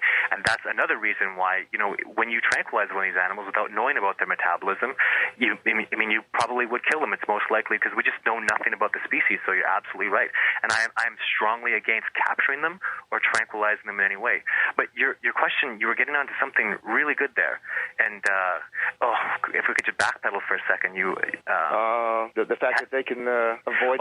Why do I believe that a species that has survived for this long needs protection, because I believe they need our help to survive. I believe that their habitat is virtually gone. You know what? And I also believe more truth about what's going on. I also believe that there's a strong possibility the discovery has been made, and that the animals have a specialized sensory perception, and they'll be eradicated to ensure that that sensory perception remains in the hands of the people that have just made this discovery. Okay, so we're Okay, we're so getting into some stuff here, Paul. so the Sasquatch, they have the ESP. They got the ESP, they got the special, and the big normal eyes don't want you to know. That's right. Yeah. Because what if we Big find out, dimensional Dave? senses. How can I keep my career if I know there's a Bigfoot out there reading my mind? Mm-hmm. Or even worse, the people who can read minds don't want you to know that mind reading is a thing. Oh, you know what? It's gonna be. Have you seen the show Poker Face?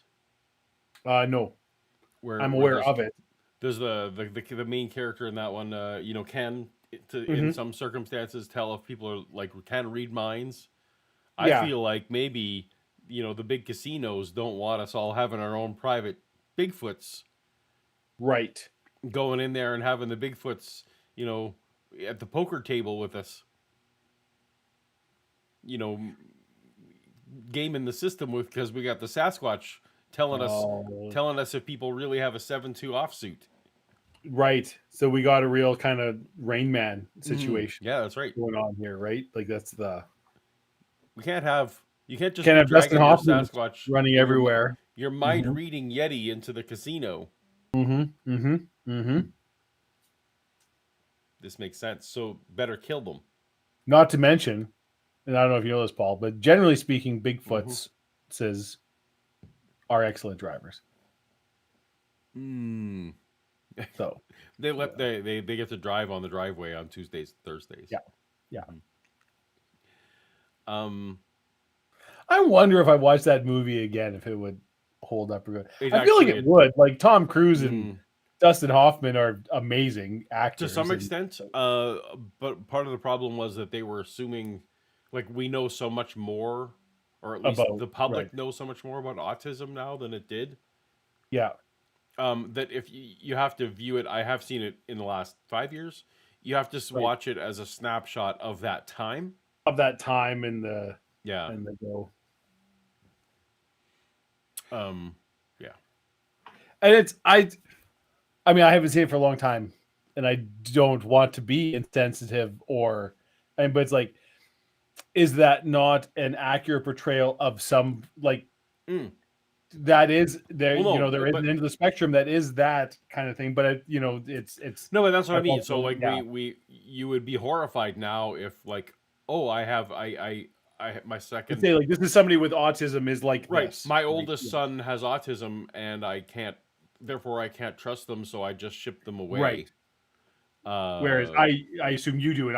I in my own personal life certainly know autistic and people on the spectrum. Absolutely, who lead perfectly normal, healthy, happy lives and have jobs and families. Right, and so the idea that this man had to spend 50 years in basically a mental health institution for something that we wouldn't do that now is again, as a snapshot for its time, still a great movie.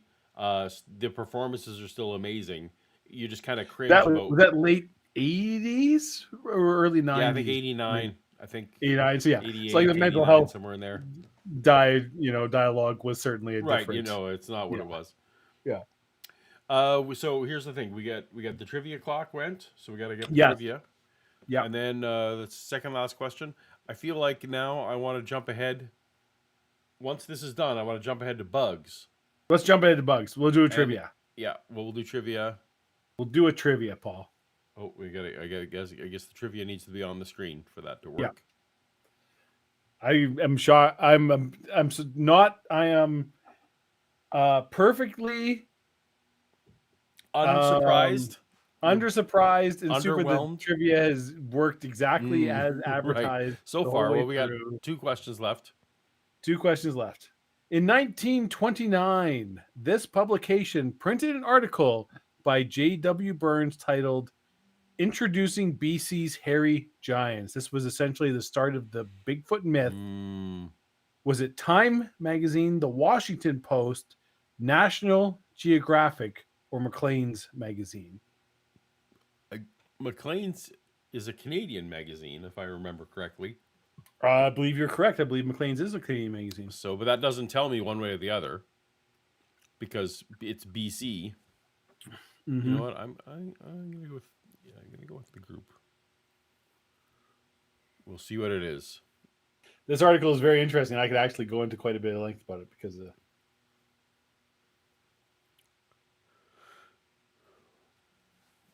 now we're gonna separate some wheat from the chaff here. It was Maclean's. It was Maclean's. Oh yes. my Kind of goodness! essentially And I eyed that up, looking at and it was a this guy, who went in and got a lot of interviewed at that time in the early part of the 1900s.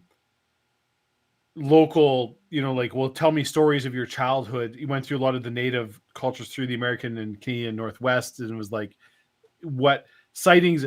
So in there, the folklore of this, and again, the Sasquatch is where the word came in and stuff. And it's like, yeah, this like giant hairy man figure. There's a bunch of legends about him and stuff, and he kind of like compiled a lot of these and was like, hey, a lot of the tribes in this area kind of have the same legends of this same creature, ghost, person, whatever, the very living in the Rocky Mountains and kind of. And he's like, that's an interesting thing that these different things all have very corresponding legends, and kind of like collated it all and wrote this article where it's like, here's common factors through all these things, that there's some kind of 7 foot tall hairy man thing walking around. And yeah, but he never saw it. Nobody he talked to had ever seen it. It was just the collection of like, these are the traditional stories of all the people in, and the common threads throughout. But that is generally considered to be the origins of the Bigfoot myth, is his article. That's pretty cool. And I should have trusted my gut when it was like BC and I knew it was a Canadian magazine. I should have. I didn't trust myself, Dave. That's a mistake. That's a lesson I learned in quizzing, Paul. Always just go with your gut instinct. All right, let's see if we can find Bugs. All right, Bugs, it's an opportunity I just can't pass up. Todd is here. Todd, you are here, right? Yes, I am. All right. I'd like to ask you to just sit back and listen and ask any questions you would like to ask as you listen to the story. Feel free, but I would like you to listen to what Bugs has to say. Bugs, best you can with the time we've got, tell us. You want it from the beginning? Yes, sir. Okay, I believe this is either December of 76 or January of 77. Me and a couple of buddies of mine by the name of Bird Dog Jim were out hunting. Back and during that period of time, We're both right. I said Jim Bob, but so we were both close. So you said Bird. And it was Bird something. It's Bird Dog and Jim. Mm-hmm. Bird Dog and Jim. Yeah. Very good. Oh, let's quickly grab the super chat here. Oh, you got to reset the trivia clock, Paul. Oh, yeah, we do. We got Scotty Orange writing, what cryptid did y'all believe in as a child? Do you have an answer for that, Paul? I do. I was going to let you go first. There was a time in my childhood, so I had family in the area, and I was all up on the Ogopogo. Oh, okay. I thought the Ogopogo, because that's Lake, is it Shuswap? I can't remember what the lake is that the Ogopogo lives in. But I was there. I was out at nights looking. I was reading, getting books from the library on the Ogopogo and the history and the myth, and I was all. That is the one that I mostly. I don't think there was any others that I never really believed in Loch Ness. I never really believed in Bigfoot or, Spring-Heeled Jack or these. But Ogopogo, absolutely. At one point, I was sure that was real, and I was going to find him. I ruled out none of them. I very desperately wanted them all to be true, and also young Earth creationism mentality is that at least like the dinosaur looking ones. Mm. Oh, what happened there? What the fuck? What's going on here with the balloons? What button did you just push? Not that I did a hand gesture. I want more balloons. Paul, make it happen again. What did I do? I did something. I wanted the cryptids to be real. Oh, I want balloons. Oh. I wanted the cryptids to be real, so but the one I most thought had a chance to be real was Bigfoot. I actually thought that Bigfoot was plausible when I was growing up. We didn't have things like satellite imagery and a lot like not in a pervasive way, and so it seemed plausible to me. Yeah, in the 80s, like shitty 8mm or VHS tape was like that was literally the best reading of anything. So, yeah. So I definitely would have been on board with all this Bigfoot stuff. Chris writes, has there been any cases of Bigfoots? Cases of Bigfoots that suffer from little person syndrome? And I understand Bigfoots are known to like coffee tables. Bigfoots who have little person syndrome. Yeah, well, I feel like a Bigfoot that suffered from little person syndrome would probably just unfortunately be miscategorized as like a monkey. You know, and I don't want to get, you know, off in the weeds or be accused of anything. Ape. But I think probably more precisely an ape. Well, I guess because I don't think Bigfoot has a tail. No, that's true. But you know, you just kind of see if it's like 3 feet tall, for primate thing, it's probably Barbara getting the weeds. Yeah, it would look like a chimp. It would probably, yeah. An orangutan. Yeah, he was saying orangutan. I don't buy that they were a mandrill. Perhaps based on the footage that we've seen, I'm not sure that orangutan is the best. Not even remotely. Yeah. All right, we're listening to Bugs. Yes, Bugs and Bird Dog and Jim. Bugs and Bird Dog and Jim. Yeah. These varmint goats, bobcat coons, boy, they bring a lot of money. There was a lot of nights we'd go out and hunt all night, come home with $2,000.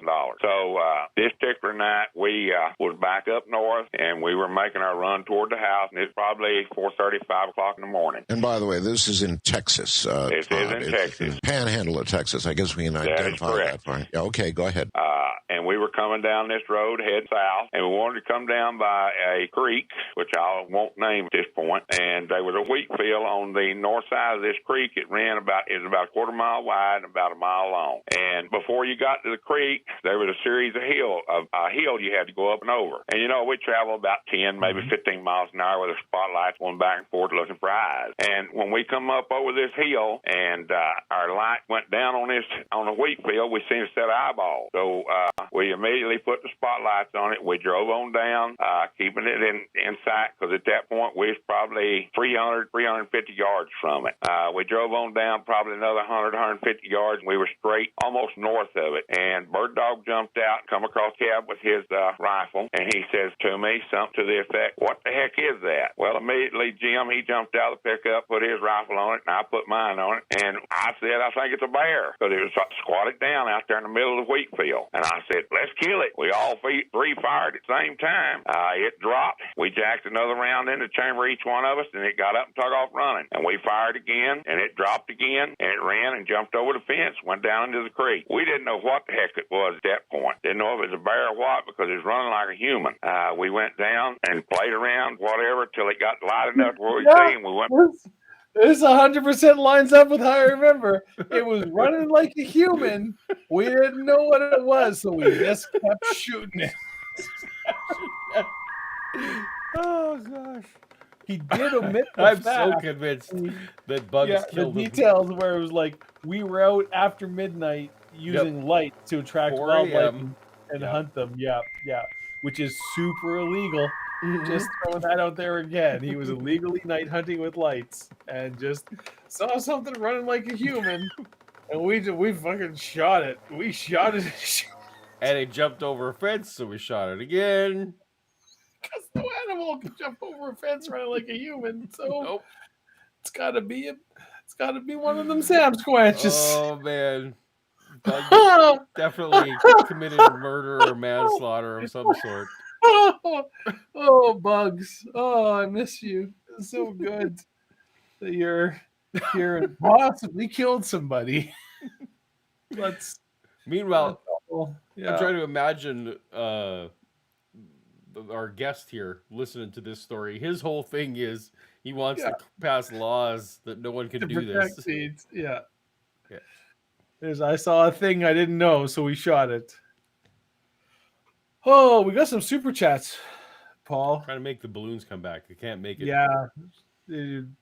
All right, we got super chats. We got this one here from. I do have a YouTube channel, Mac. Paul and I are both on it. It's called Panel of the Frame. You can Google it. We were talking about it earlier today. Nothing current is in it. I can't remember the last time we posted a video. It's like 5 years ago or something. And I believe it was about how we're coming back. Our last video was about how the channel's coming back. Yeah. I think is hilarious, but people might not get the joke. Northern Spike writes for $20. Thank you so much, Northern Spike. Thank you. How's the weather up there in fake dollar territory? Yeah. There's a snowstorm happening here. I don't know what's happening with Dave. Where I am is 5 degrees above zero, and like it's crazily unseasonably warm. I was talking to Paul before how there's like insects. So where I live is generally from mid-October till the end of April, like below zero, below freezing, below water freezing temperatures. It will be, and not just like a little below freezing, like 20 or 30 degrees below freezing. You had a stretch of like 2 weeks. We had a week of minus 30. 40 to 50 degree temperature. Like it was insanely cold. But this winter has been very mild. And currently it's above freezing. And a lot of insects have like started swarming and flying. And I'm like, I feel a little bad because it's going like it's still February. Spring doesn't show up here till May. I don't know. It's crazy. It's very warm here. It's unseasonably warm. And isn't Yeti a Sasquatch that changes color with seasons? Well, I mean, if we want to get into it, Yeti is essential. The current theory among cryptozoologists is that Yeti and Sasquatch are the same species that split off at one point. That the Yeti wandered across the Bering Strait land bridge, and the Yetis in North America, through divergent evolution, have become the Bigfoots we know, but the Yetis that stayed in the Himalayas. And they traditionally stay white to blend with the snow there, whereas Bigfoots here are more brown because there's a lot less snow. Right. It's a polar bear / bear situation. Yeah, exactly. Polar bear versus brown bear or Arctic grizzly fox bear versus fox. Yeah. It's snowy owl versus great horned owl. But yes, a Yeti and a Sam Squanch are the same creature. Squanch. Poor Claire. Poor Claire. Is Taylor a fan of Toast to Toast or of Coast to Coast? Y'all are teasing me. I'm sure both. I can't imagine why she wouldn't be. Yeah. Paul and I are a delight. I haven't personally had any interactions with Taylor Swift, but I feel like if I did, she would be like, "Oh man, I'm a big Toast to Toast fan. Keep up the good work." And I'd be like, that Era's tour, whatever, you're doing good work. You're really good, Taylor, with that with your songs. I did see that thing where Kanye came up and was super weird. Right, that was weird. And then your favorite song, Shake It Up. Yeah. I like that one. And that Travis Kelce, possibly the greatest tight end of all time, has been reduced to the status of your boyfriend. Right. And I have thoughts about that anyways. Have you seen the clip of David Letterman talking about it? I have not. David Letterman talking about the Taylor Swift effect on the NFL. Anyway, he keeps calling Travis Kelce Grammer, and it's hilarious. It's awesome. I mean, I want to see that. Yes. Yeah, it's pretty good. Yeah. Yeah. He's still kind of and funny, I can't tell if he's doing it on purpose or if he's like legitimately forgetting, and it's funnier to not know. Yeah. Because he's clearly getting all the other context right. It's just he keeps calling him Kelsey and Grammer. just Yeah. and in his way, just like dry In his and way. and Kelsey Grammer is doing and working my hands to the bone in the fidget mines. Just claim Bigfoot for implausible deniability, Paul. Just claim Bigfoot. Blame it on the Bigfoots. Blame it on the Bigfoot. Come. I don't remember how the rest of that song goes. Milli Vanilli, you remember? I remember. Blame it on Back down to the point where it jumped the fence and went into the creek, and we could see blood drop. We followed the blood drops up to a plum thicket, and we could hear it growling in there, and nobody wanted to go in the plum bushes to see what it was. Me being young and dumb, having a 44 Magnum pistol, I decided I'd go in the plum bushes. So I go in there, and I guess I was in all 15, 20, 30 feet, something like it. I'm laughing, but it is horrifying because in a way, I believe like this might have happened and that they killed some vagrants. They might have killed some person in this hog waller. Because this is the third time I'm hearing this story now. Mm-hmm. And it is remarkably consistent. Yeah. Each time. You're like, no, this probably happened. You probably killed a person. Oh, my. Yeah, and I still couldn't see anything, and then all of a sudden, right in front of me, I could see this one creature down on the ground, another one was sitting there at its head, and it was growling at me, and I had my 44, and it came up like it was coming toward me, and I fired once, it staggered, I cocked the hammer again, and it come toward me again, or leaned like it was coming toward me again, I fired again, and over backwards it went, and hit the ground, and we got them out, looked at them, and Art, it scares me to this day still. That female had breast on her just like a woman. She had the female organs. The male had the organs. The only here's the OnlyFans connection. Yeah, there you go. She's got all the female organs. We gotta talk about the Bigfoot genitalia. Yeah. Yeah. They were covered with hair. Yes, they were covered with hair, kind of a reddish brown hair, solid across. Their brow was a little bit higher than a human. They had nose and eyes similar to human. Their mouths was more like a prune mouth. It scared the hell out of me. I'll just be honest with you, because I thought we done killed two deformed human beings. And so me and Bird Dog and Jim, we thought about it for a long time. We decided the best thing to do is bury them suckers, put them in the ground. So that's what we did. Okay. Can you estimate? Somebody out there listening to the show absolutely knows. Well, I know a Bugs who hangs out with a bird dog in a gym. Mm-hmm. Yeah. And apparently shot a woman by some plum bushes. Mm-hmm. Yeah. How tall were these creatures? I'm going to say the male was probably 8.5 foot, somewhere around that area, and the female was probably, I'm going to say 7 foot 6 to 8, and the male would probably weigh, I'm just guessing the way we had to tug on them, probably 500 pounds. The female weighed probably 4. Wow. I mean, they were heavy, Art. Okay, so you buried them near this creek, right? Right. In fact, you have a map. I do. guess you still have the map. I do. I told you upon my death you could reveal it. Yeah, I've got the map. But I was listening to your guest tonight. He said they can't be. Oh, that's sad because Art passed away 3 years after this episode ran. Mm-hmm. And so I'm guessing Art and didn't the truth manage of what happened in Bucks Holler. That's right. Art didn't manage to outlive Bugs, so we're never going to know. Yep. We'll never know what happened in Goober Holler. Sadly. Paul.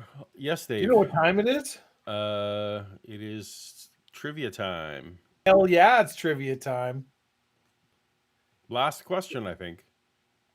Oh, no, actually, no. No? I've had too much to drink. I can't remember.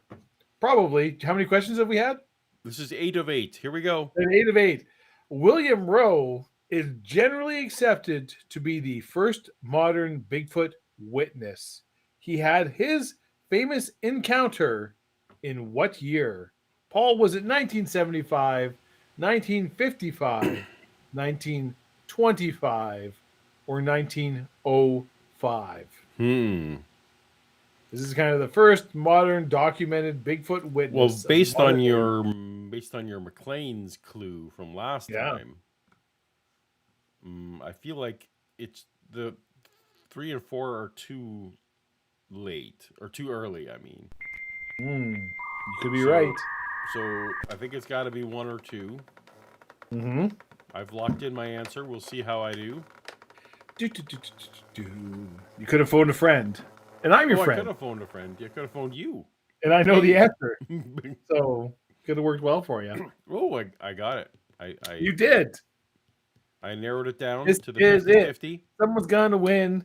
Time for trivia. Winners to begin. Well, we got 45 seconds. Oh, you know what? I gotta figure out sometime on this channel. As I mentioned before, while your algorithm's doing, I'm gonna be in San Diego February 23rd to 27th. So if people there want to meet me for a drink, like the 24th or 25th sometime, we should figure out some kind of maybe next show. Okay. Some kind of meet, some kind of date. I don't know. People who live in San Diego area, some tell kind me of what's a good meetup. place to meet, and we'll meet. I will do it. I'll be there. We'll meet. We'll have some drinks. We should put out your Twitter handle so that people can Yes. follow you for that That's sweet. that information. Sweet chance to see all of this in real life. Okay, Oh my Dave, goodness! Look at all these new people up here. we have Scuzzbopper. Scuzz Bopper, congratulations. Congratulations. SJL SJL and what- Alex in second Markle. place, and Alex Yeah. Markle. Well done, new people. Excellent. So Scuzzbopper, I don't think Scuzzbopper has won in the past. I don't think Scuzz Bopper won before. It's a familiar name, so I've lost kind of some. Scuzz Bopper's been a fan of the show forever and is super Yeah. chatted and been in chat, and like Scuzz Bopper's been around, absolutely, and we love you, Scuzz. Love you, Scuzz. But I don't think Scuzz Bopper has won before. Okay. So Scuzzbopper, if you could email me at paul@paulogia.com, and we'll do some kind of confirmation to make sure we know that it's you, and we'll get to, Yeah. Or we'll just get- throw it in the Toast to Toast Discord channel, which definitely should exist. No, that's not. No, In don't the do that. Discord That- server, you Paul will never, literally never you will looks never at. get your Tumblr that way. That's a good way not to ever get it. Well, possibly somebody else in the server will Mm. look and will forward the Maybe. details. to Okay. Paul. Anyway, well done to all of our trivia participants. The Ronin with a good showing, Vishanti's good showing, Brain Cramp out there again. Good job, everybody. Good job, I everybody. see Webb, Left-Handed Jedi. Paulogia Live, only fifth, Only despite fifth. the fact that he looked at all the answers beforehand. That's a little damning. Couldn't even win with a cheat sheet. Couldn't even win with the cheats. That's how pathetic I am. That's how pathetic you are. Yep. Okay. One of us. Grats to Scuzz Bopper. Yes, one of us. One of the Toast to Toast Club. So yeah, so we will now we can focus entirely. We're not without the distraction of the trivia. We can focus entirely on bugs and But before we do, whether or not bugs killed some people. you did never answer the question, Paul. What is what? your favorite Disney song? Oh, Is it Aladdin? No. What's my favorite Disney song? I mean, there's some strong contenders. Like that's the thing. There's some real good music, some Disney movies. I almost wonder if it's got to be like the Phil Collins song on Tarzan is so strong. Yeah. And but like nostalgia wise, like it almost would have to be something from Aladdin. I mean, for me, honestly, probably it's the King Louis song from Jungle. Really? You Wanna be a man, come do When I was a kid, like I listened to that record. I had the actual record over and over again. Yeah. I wanna be like you. I want to walk like you, talk like you. Yeah, that was. I have the record for that one. That's a strong one. There's a couple of really good songs in the Jungle Book, the original Jungle Book. Yeah. I mean, Hakuna Matata. I mean, the Robin Hood and Little John walking through the forest. Yep. Right? Oodalati. There's some of the Lin-Manuel. I mean, the Moana has some strong contenders. Honestly, Yeah. Yeah. Beauty and the Beast, surprisingly, just none of those really hit for me. No, Aladdin has them by more like the Prince Ali and Never Had a Friend. yeah, Never Had a Yeah, Friend. There's some those very good songs in Aladdin. Yeah. Yeah. But Whole New World actually is for me. I mean, Little Mermaid has just a shit ton of them. Oh yeah, and there's just all those. Yeah. Yeah. Okay, moving on. But you got to pick one, Paul. You have to pick one. Okay, I'm picking Whole New World. I'm just picking Whole New World. How Yep. pedestrian. Yep. Oh, Scuzzbopper has won a tumbler already, and Oh. seeds his win. Okay, So- so who were Number let's go 2 back to was SJL. SJL. So SJL. Also a longtime fan of this show and Yeah. been around. There you go. So SJL, Scuzzbopper is seeding. So that's a tumbler for you. So Paul at Paulogia.com, and we'll get that figured out. Congratulations. More You got members of the yourself a Tumblr Tumblr. Club. Hopefully, SJL will be one of the ones who sends a photo of their Tumblr in action. But also, if you are shy and don't want to do that, that is also fine. That's fine. I really think Aladdin's probably the best Disney movie of that era. Kind of like the Beauty of the Beast through to Right. whatever. Now, the Beauty and the Beast, of course, was the one that was nominated for Best Picture. But yeah, because that was the rekindling of like the modern Disney, well, it right? started. So Little Mermaid kicked it off, and then Aladdin. Little Mermaid was like, oh, we're Wasn't back. Beauty and the Beast before those, or was it after? No, Beauty and the Beast was. Oh, the I'm third. super off on my. Okay, yeah. Yeah. Oh, but Beauty and the Beast has that Gaston song, which is great. Oh, I mean, they've all got good songs. Yeah. No one talks like Gaston. No one bites like No one Gaston. has a small glint from their chin like Gaston. Mhm. Yep. Don't watch the Beauty and the Beast live act. Well, you're not going to watch any of the live action. Don't worry, I'm not going to watch a single one of them because I Yeah, feel like they're all creatively bankrupt. Yeah.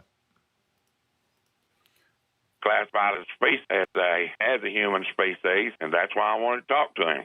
Because if he can convince me they are not human, I will reveal that location. Yeah, we talked to, I think you had a chance to talk to an attorney, isn't that right? That's correct. And I talked to an attorney. My wife didn't want me doing it because the thing about it is the female breast and the female organs and the male organs and stuff. It was just, you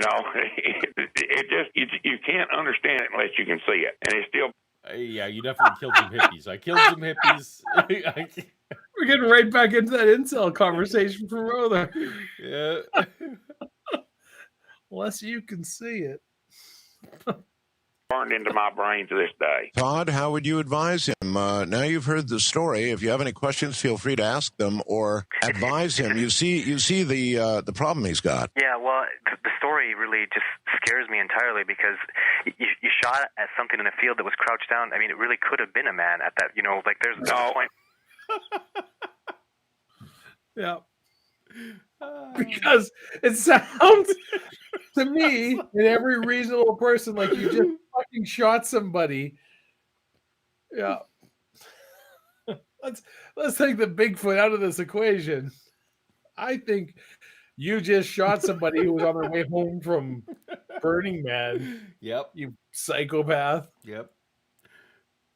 There was lady parts, but she had a hairy armpits. So what are we supposed to do? What are we supposed to do? Yeah. She had henna tattoos all over. What are we gonna do? No. We knew it was not a man. But when it was crouched down, When it was crouched down, it looked like a bear. And you got to understand another thing. Where we were hunting, there wasn't a human being living within 20 miles of that place. Mm-hmm. You don't know that. You don't know. Yeah. And also, You were it doesn't there. matter.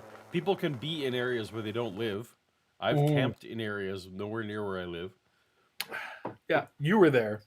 And also, if you're so convinced it wasn't a man, you wouldn't be calling up a lawyer. You did miss why he was burying them clever. So the whole story, you can go back. There's actually a We had a whole whole show episode we on did bugs. with this guy Bugs talking about this story. We almost should have linked it in comments or whatever. But so like they thought they had killed a human. That's why. And he's still not convinced that he hasn't killed a human, which is why he's like, I won't say where this creature is buried or go, because maybe this was actually just a person that we shot. And, you know what? Whether or not you believe any of this, yeah, Bigfoot down right there. That's the right one. there. You just Google that, watch that. Not right now. Wait till this stream's over. When this is over. When this is over, because this is the only stream on YouTube. But yeah, that is the reason why allegedly this 100% true and accurate account. Yeah, won't. Scotty Orange wants to know, what cryptid did Art believe in growing up? So I think I have an answer for this, Dave, but do you? I mean, I honestly don't know. I don't know much about Art's early life. Well, so he presents himself very much being a Loch Ness Monster believer. Oh yeah. So I think that he's presented himself as being a lifelong type like this. So he completely believes, from the Bugs episode before, he at least on the surface pretended to buy in. But I don't know that was a lifelong thing. The Loch Ness Monster, he's definitely... It's hard to tell because Art always is like, I believe whatever. Oh, he presents... Yeah, he gives them the best way to present. Like, there are things I know Art does 100% believe in. One of them, like UFOs and aliens. Art's definitely, for real, believes in that. The Bigfoot, don't know. Loch Ness, yes. I think you're right. I believe Loch Ness, I don't think he's putting on a show when he's enthusiastic about Loch Ness. So yeah. All right. And then we have more super chats. More super chats. Melly. Are you wearing like some kind of see-through top or something? Why are all these people giving us money? This doesn't make sense, Paul. How many off-duty cops or sheriffs do you think were listening to this episode? Yeah, right? Who know? That's it. Yeah. So weird you shot a guy in Texas. You're talking about Texas Panhandle, which does narrow it down somewhat. You got But unfortunately, the names Bugs, Ladybird, and Jim leaves it pretty wide open. Could be damn near anybody. Yeah. I will say, I had some pan-fried catfish and cream corn in Texas that made me believe in God. So, you know what? They got to be doing something right. Yeah, that's right. Because, man, the barbecue and food in Texas, oh my God. It's everywhere else is a pale imitation. Working my hands to the bones in the fidget mines, right? Smash movie theme is now Disney. S because that's a word we shouldn't say on the stream. It's a word we shouldn't say because we don't want to get monetized. That's right. MASH is not going to be up there for my... I love the MASH theme song. It was the theme song for the TV show too, wasn't it? Not just the movie. Correct. Yeah. Though they didn't use the lyric version in the TV show. They used the lyric No, it was version an instrumental, but it was the same song. Yep. Is the MASH finale still the no, it is not any longer. There have been like Super Bowls and things that I believe it is still the biggest percentage. No, I think it's still the biggest of any scripted show. I could see it still possibly being like, if you look at percentage of available TV. And probably, yeah. Although weirdly, like it probably in terms of absolute numbers now, like you think about the biggest shows right now. Because I still see it referenced, like because I kind of half follow like sort of insider newsletters and things, and like the MASH finale is still kind of like thrown out as like, this is, like we're talking MASH finale numbers, and that's still kind of a benchmark within the TV industry or streaming or whatever, where it's like the MASH finale was a huge deal. Yeah. Before even my time, I certainly didn't watch that live. I did. But I did watch MASH. I like MASH. I remember it well. Very emotional. Yes. Very disturbing to me, actually, because of the mental health stuff that was in that episode. Yes. Though I mean, what I was thinking, like right now, like a show like MASH, then the absolute numbers were far greater because there were fewer things to watch. Like you think about the Yeah. top shows right now, they get only a fraction. Like the numbers no. that Seinfeld was getting or Friends were getting, like no shows TV will in ever general. get Yeah. no shows will ever get those absolute numbers anymore again because there's too much competition. So Yeah. yeah. Like the numbers in the 80s and 90s are unachievable. Right, Well, exactly. Or they never, because who knows what's going to happen. Who knows what's going to happen, but future, at least in the current current climate, yes, that it is impossible to have that percentage of viewers. There were essentially only 3 channels, right? Like that's with the exception of potentially like live events. That's why live events sometimes still do okay. But working my hands to the Fidget Minds has once again super chat $2, narrows it down to approximately 26,000 square miles. Woo. Well, I mean, well, but in Texas that might only be like 1,000 people. Yeah. All right, more bugs.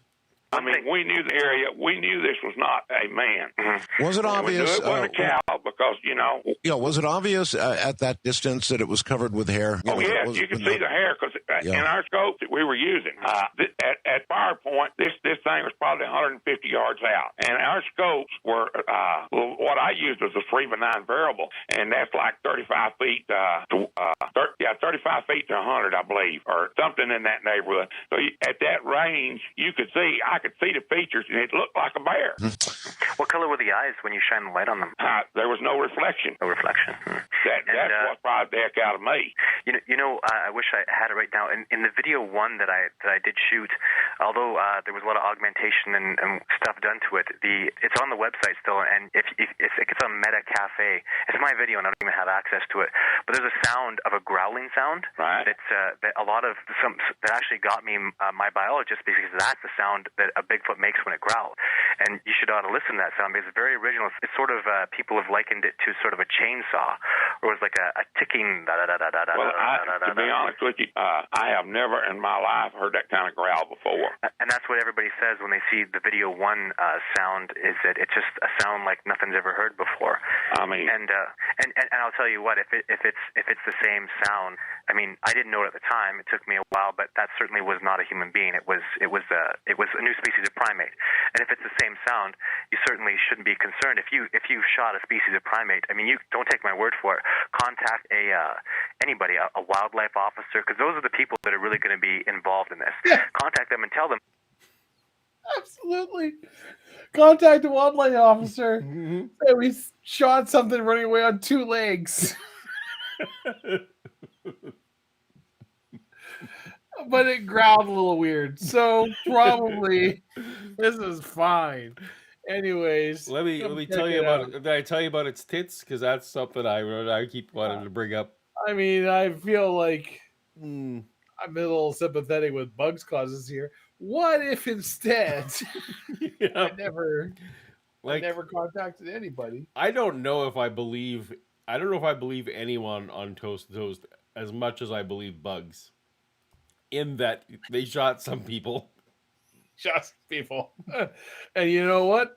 We're just gonna keep our mouths fucking shut about it. Move on. It's probably Bigfoot.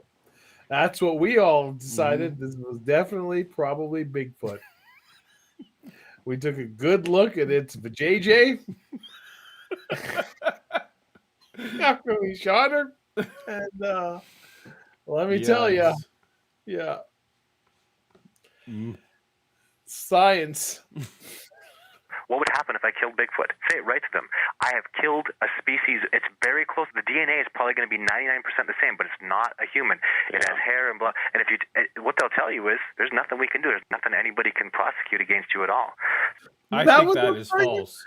They'll tell you. I'm not a lawyer, but let me tell you, there's nothing they can prosecute you. Well, for one thing, we having heard the original when you were fucking night hunting, which is absolutely illegal. Yep. Oh. Also, I feel like if the DNA was 99.9% the same, They'd be like, I feel like what they're going to do is, you know what? This is in the margin of error of people.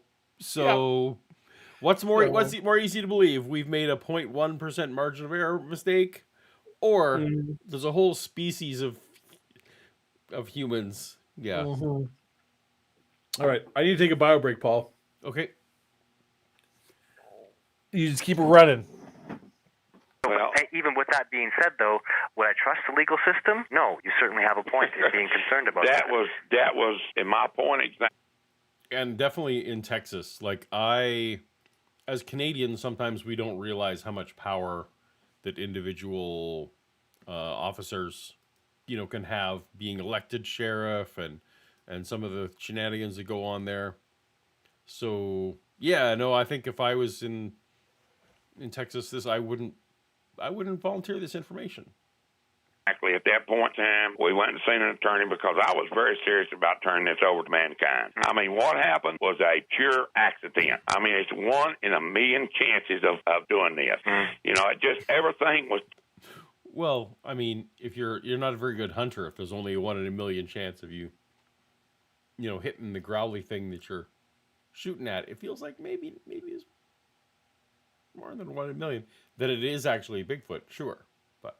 Just exactly right at right time. Bugs, they were both, without question, dead. Oh yes, both of them were dead right away. I mean, the female I shot was at 44. I used 120 grain, or maybe it's 150 grain hollow point, and it took a hole out of the back of her. Both shots did probably 3 inch diameter. Now the other one was hit 4 times. But all right, both of you know something about the wild. Now, I don't know what the conditions are like in Texas where you are, Bugs, but I wonder from both of you, what do you think the odds are, Bugs, that you could go back to that location, dig, and find remains that could yield DNA? 100%. I know the exact location. And as far as I know, nobody's ever messed around it because there's only 3 people in the world, well, there's 4 now, my wife, 5 counting you are, that knows the exact location of this. Well, you know what I can say ultimately about this is perhaps it's a good thing that you didn't come forward ultimately because, again, if there was conclusive proof that the species existed and people went back and figured out precisely what transpired that got you so close to the animals, there's no protection for the species, and it might have created this kill-crazy environment where people would, start hunting them and find enough evidence to track them and start killing them, and perhaps it's for the best because I do have time to try to ethically make this, these animals a reality in the scientific community. But with that being said, are people ready for it? And I'm stepping forward very slowly, but it's perhaps for the best that your discovery wasn't made public at that time because maybe people just weren't ready for it. Well, so it's not like people haven't been actively looking for them as it is. Mm-hmm. I'm not sure how it was going to get worse. If Bugs is on the cover of the next McLean magazine. Oh, McLean's has become a with his two Bigfoot, the Bigfoot couple that he shot. Yeah. With this DNA that's only 99.9% human. Only, yes. Yes. Yeah. Yeah, I'm not sure that's gonna. Yeah, I'm not sure that's actually gonna incite any extra hunters. Frankly, no. The only person that I've ever told the location and stuff, like my wife, these 2 guys that's with me, and Art. And, people know it's the Texas Panhandle. They don't know where in the Texas Panhandle. But this particular creek or river or whatever, it runs through the Rockies. And as far as the stink, I never smelt any stink. I smelt a lot of blood during that time. I hear a lot of... Again, Paul. No. Can't be. Who, me? Couldn't People talk be. about how they stink like skunk. I never smelt that, but I could smell the blood. All right, that was then. This is now. Todd, this is an opportunity you might not want to pass up. I'm kind of, I'm just shocked. I'm horrified by the story because just doing this, and even the animals didn't even try to attack them. They didn't show any aggressive tendencies, and they were executed. You got to remember this, Todd. We were out hunting for a living. Yeah, Todd. We weren't out. You gotta remember this, Todd. You gotta remember the Todd. Hunting for a living. You weren't hunting for a living. You told the story the first time. You were just out hunting. Okay. Oh no, he started this one where he's saying that we make like $2,000 a night doing our hunting. They're joy killing anything. We thought this was a bear. A bear will bring money. That's why we shot it. The second one I shot, the female, I shot out of self-defense. Because I promise you, had I not shot her, she would have killed me. Yeah, and I believe that Would absolutely. you have? Well, okay. I mean, clearly. She was coming right for you, running away from you, trying to jump a fence. If we hadn't shot her when she was jumping that fence. Yeah. There are places where you can, I mean, depending on the time of the year and the type of bear and stuff, you can actually get in trouble for shooting a bear, even if it is in self-defense. Yes. I feel like Texas probably isn't that one. You don't get to shooting people in Texas. Yeah. It's your stand your ground laws against bears. So yeah. Let the bears pay the bear tax, Dave. Let the bear pay the bear tax. I pay the home tax. I pay the home tax.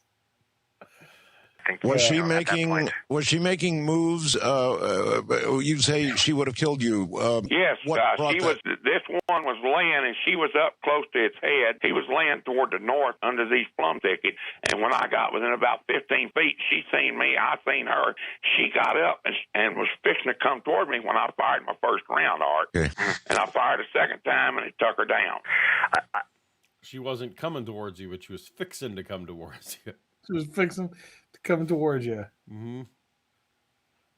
I would say even to be put on the spot with facing such a discovery of such magnitude at this point, that it would really I'd really have to think about it and discuss it and take some time to really because I mean making this discovery at this point and having this much information, it's just it's tremendous, and I don't even know precisely what I'd have to think on it and whatnot. And I'll tell you what, Art, I'll get back to you in a few days with just a better deduction. I know there's an archive. People have told me about the original when the archive of the radio show that you did on this, and I'll listen to it and I'll do a breakdown and I'll analyze it to the best of my ability and tell you what kind of conclusions I can. All right, I think that's a very good idea, and I think that I can serve as a probably will never appear. Yeah. So we're just gonna push this off. I'm horrified at your guess whether he shot a human or a Bigfoot. I'm horrified. Mm-hmm. And I don't want to talk to him anymore. There's some way, Art, you could just make this go away. Maybe I will just listen to this and get back to you later. Middle ground between the two of you, Bugs. That'll be fine. You got my information, Art. That's right. The problem now is not really much different than it was then. I want to be assured that this is a primate and not a human, and I will reveal it. Or when I die, my wife has it. Paul? Humans are primates. Yep. Okay, cool. Just checking. Yep. Instructions to contact you and release them out. Okay. Again, Bugs, as I did way back then, I want to. Sorry, in chat, people were bringing up there's some app called Untapped that I'd never heard of before, but looking into it's like, oh, this is all about craft beers and finding beers, and I'm like, oh fuck, this seems very good, so I just installed it and we'll get on it. Even more useful information. I'm not going to learn how to use it here on the show. Than an 8-in-1 microwave, but okay. Whoa, Paul. Literally nothing could, and I want to be clear about that word. Mm-hmm. Nothing could be more useful than an 8-in-1 microwave. Well, here's the thing. I might change my mind on that if I find out that it actually makes things colder at a microwave speed. I want to know what that cooling feature was. If like it's a literally flash just freezer? you can put things in there and it cools that and it warms up or cools down at the I same mean, as those room exist. temperature. They're industrial size. I know. They're super cool. So if I could get one in my house, that'd be something. I'm just gonna go ahead and tell you, just physics says you can't, because there's only so much energy you can pull out of a thing. And that little. Hey, but Scotty Orange for $2, Paul. Paul. Yes. Question for you. What are your thoughts on Bigfoot sharks? I'm unaware of Bigfoot sharks. So I have no you would thoughts. say So I think they're cool. They're awesome. fucking terrifying. That's my Love 'em. thoughts. Oh, really? Horrible. You're walking through the forest. You're a person who's enjoyed a hike. Many Through a hike. Rockies? Many Yeah. a hike in a forest Yeah. in the same region where this And all of a footage was sudden, taken. some kind of Lovecraft monstrous ape shark is jumping at you. Ape shark. Okay. It's a Bigfoot shark. I don't know how else to describe, right? Something with, I'm just going to go ahead and assume that it has 2 legs, 2 arms like an ape, and the head and chest are kind of merged together into one fused body horror mouth with too many rows of teeth, Paul. Fluids Right. dripping out. Possibly some black ichor, possibly blood. I don't know. All we know is this walking, armed, hairy, mouth feeding machine clearly wants to devour you. So that, but with hair. Okay? This is what we're Okay. talking about. You just saw this walk into a path in front of your mountain, and you're like, cool, whatever, Bigfoot shark. I don't know. I don't have any thoughts about this. You absolutely do have thoughts about this. And your thoughts are burn it with fire, napalm, nuclear bombs. This is done. That's what you're thinking. That is Does an it, appropriate response. Does it speak with the voice of Sylvester Stallone? It screams in the agonized cries of 1,000 angels at once. Oh, yeah, and no, it drives you that's to got to madness go. to hear. That's not acceptable. That's got to go. Okay, yeah. Yeah. Yeah. You're right. I have thoughts. You're right. Now, if it spoke to you like still, Sylvester Stallone, then probably, yeah, you'd be like, hey, what's up? Yeah. Let's Loved you in talk. Rocky. And especially if it was wearing pants. Mm-hmm. In this scenario, it is not wearing pants. Okay. Brain cramp for $2. The real question is if that microwave comes with a bathtub floaty. Well, no, because sadly, the people who bought that were not at the time members of this channel and didn't use the promo code Toast to Toast. That's TOST, the number 2, TOST, to get their free bathroom floaty. Paul, I don't know if I should be horrified or excited about the day that we somehow get an actual sponsor and just how fucking hard I'm going to flog them up and down. I will shill like you have never seen. I cannot believe. Are we still This is on how YouTube hard right I now? work I can't to believe for several tell times now we've imaginary hinted shit. that appliances should go in the bathtub. Couldn't be more delighted. I don't know how we're still on the air at this point. You're going to get sued. Yeah. Joke's on you. I don't have any money. SJL, winner of a brand new tumbler for $2, has chatted. Is a group of 3 Bigfoot a big yard? Good question. I'm thoroughly metric through and through, being a Canadian. Paul, get you it, live but- in the but you 3 live feet- in the States. But a yard is roughly 36 inches, which is roughly Yeah. 3 feet. So I answer get the it. question. I get your joke. Answer the question. Yes, the answer is yes. Yes, 3 big I get Bigfoot. 3 4 big yard- Bigfootses. 4 or a big rods yard. to the ham's head. Yeah, how many? 40 rods. My car gets 40 rods to the hog's head. And I like it just fine. Thank you for this. If there's anything you can think of, Bugs, that you want to say now that you didn't say then, and of course, I think we covered almost everything then. No, I think I told it the same way I did the first time, Art. I have one more question, Bugs. Okay. Did you ever for a moment, feel really disorientated, like you were? Did you ever get like a shiver up your spine? Like, did you ever feel anything that just was? I'm just laughing at the chat. No, I'm not listening to this nonsense going on between these 2 people who are making shit up. Really out of the ordinary. You want to know something? I can't go anywhere near that spot at night. It scares the hell out of me still. Mm-hmm. But during I'll tell you what. No matter how badly I want a plum, I just gotta can't have one. We got Have super a chats coming in left and right here, Paul. Mm. And you know what, Allison? I misspoke. Every one of our sponsors is an actual sponsor.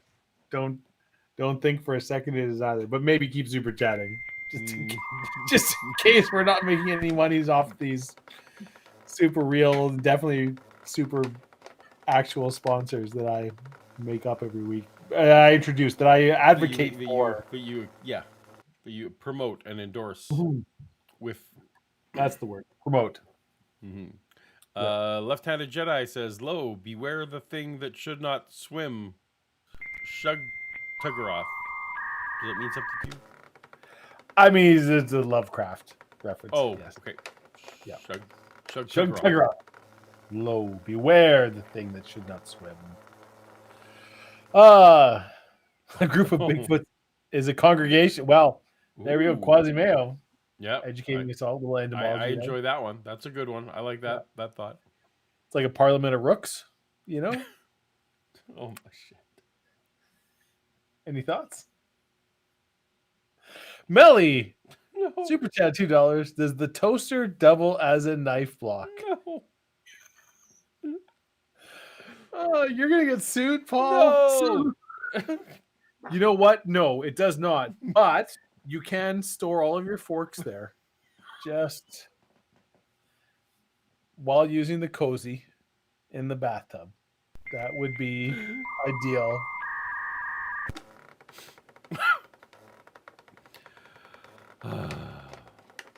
Thank you, Melly. Anything you'd like to add to the Melly super chat? No. It's about 10 miles from there, and I have alfalfa, and I have to bale it at night. And you want to know something? It scares me to go out there and bale at night because I don't know if they'll come get me.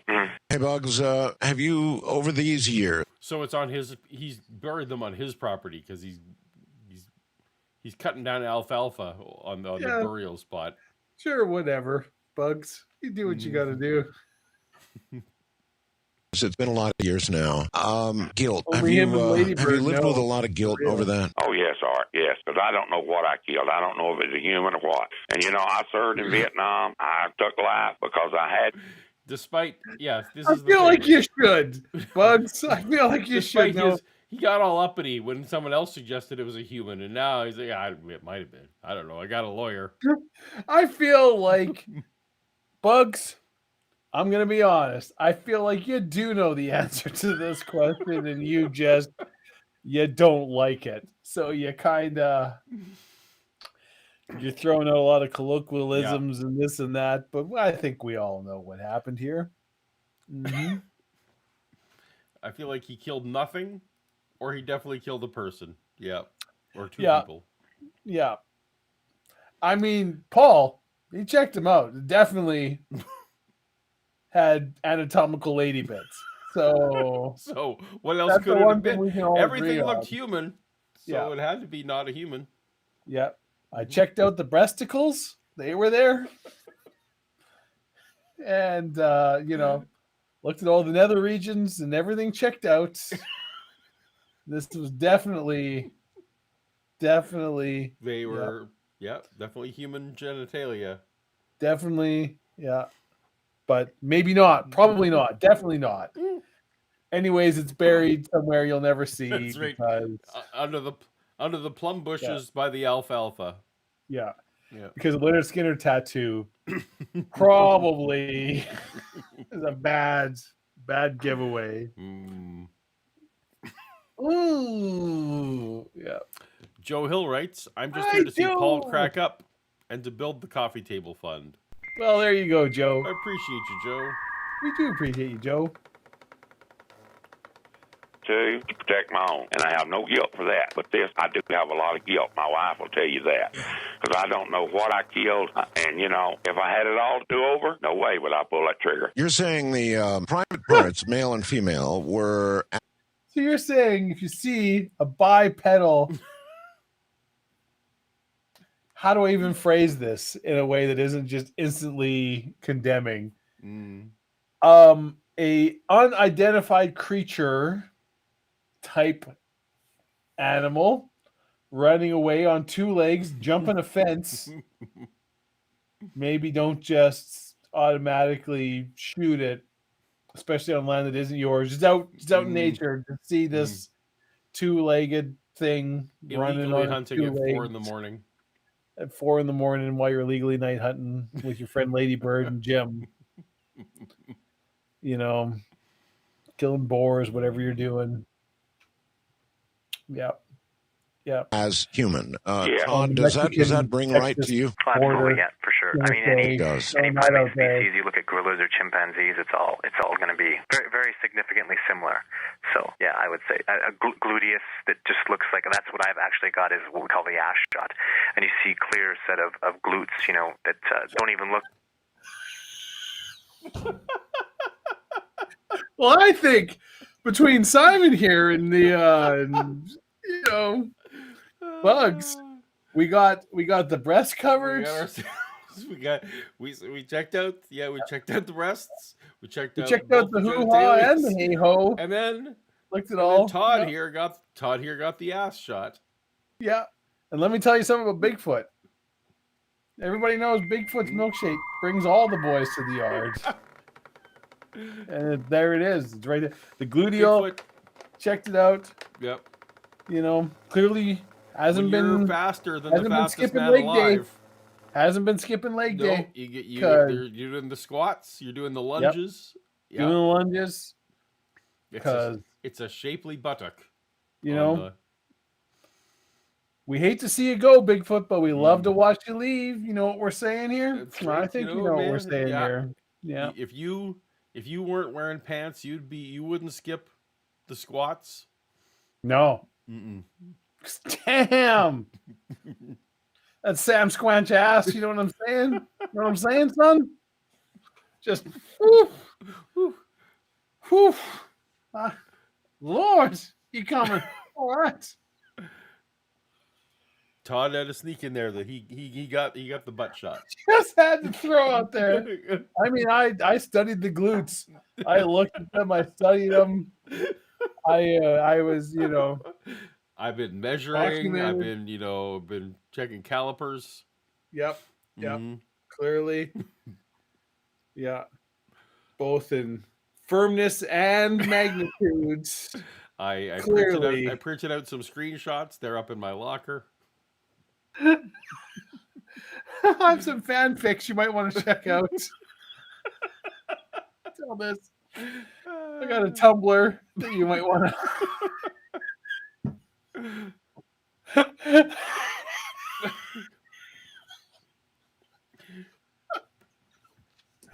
Bigfoot's ass on Tumblr. Yeah. And then I swear he said Todd.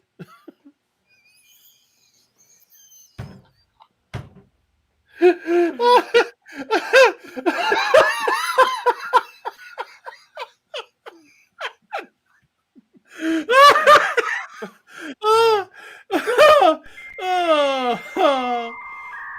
should point out that like 40 million people were listening to this on It's true. radio. It's true. This was back in the day.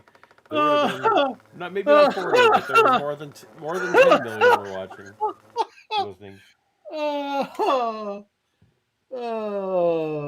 You don't see that in the McLean's magazine. I'll tell you that much. Yeah, McLean's. I mean, not anymore.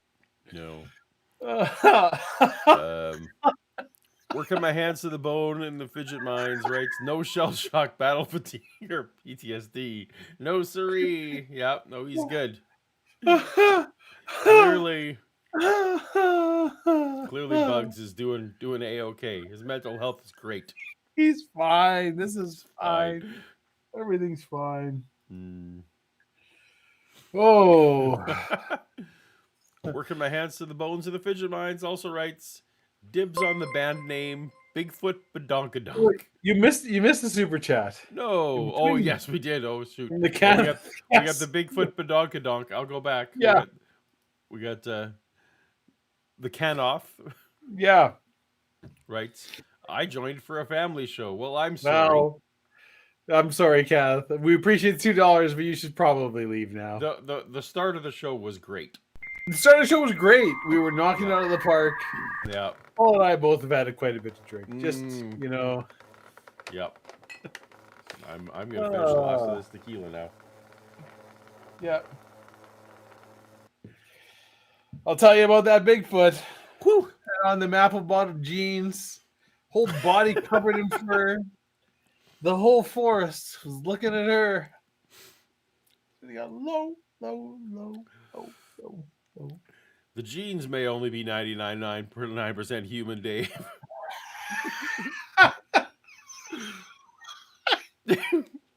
But that ass is But that 100% fine.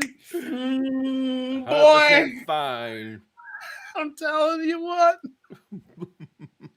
Hey, Joe Hill, thank you for gifting people memberships. This is just what a perfect time. People can be proud. They'll be so proud.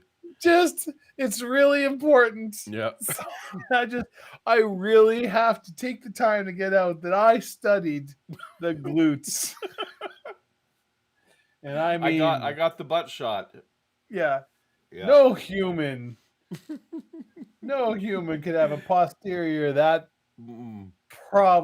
just fantastic. I mean, I've seen power lifters, I've seen Instagram influencers. No, this is beyond, that's the evidence is right there. Bring that to Parliament. Get that law passed. NASA's calibrating their instruments to this ass because it's just That's just the best because bugs before. And after it's like I checked out her breasts and I was looking at her lady bits and going like, yeah, I was studying the glutes. What the fuck is wrong with all you people?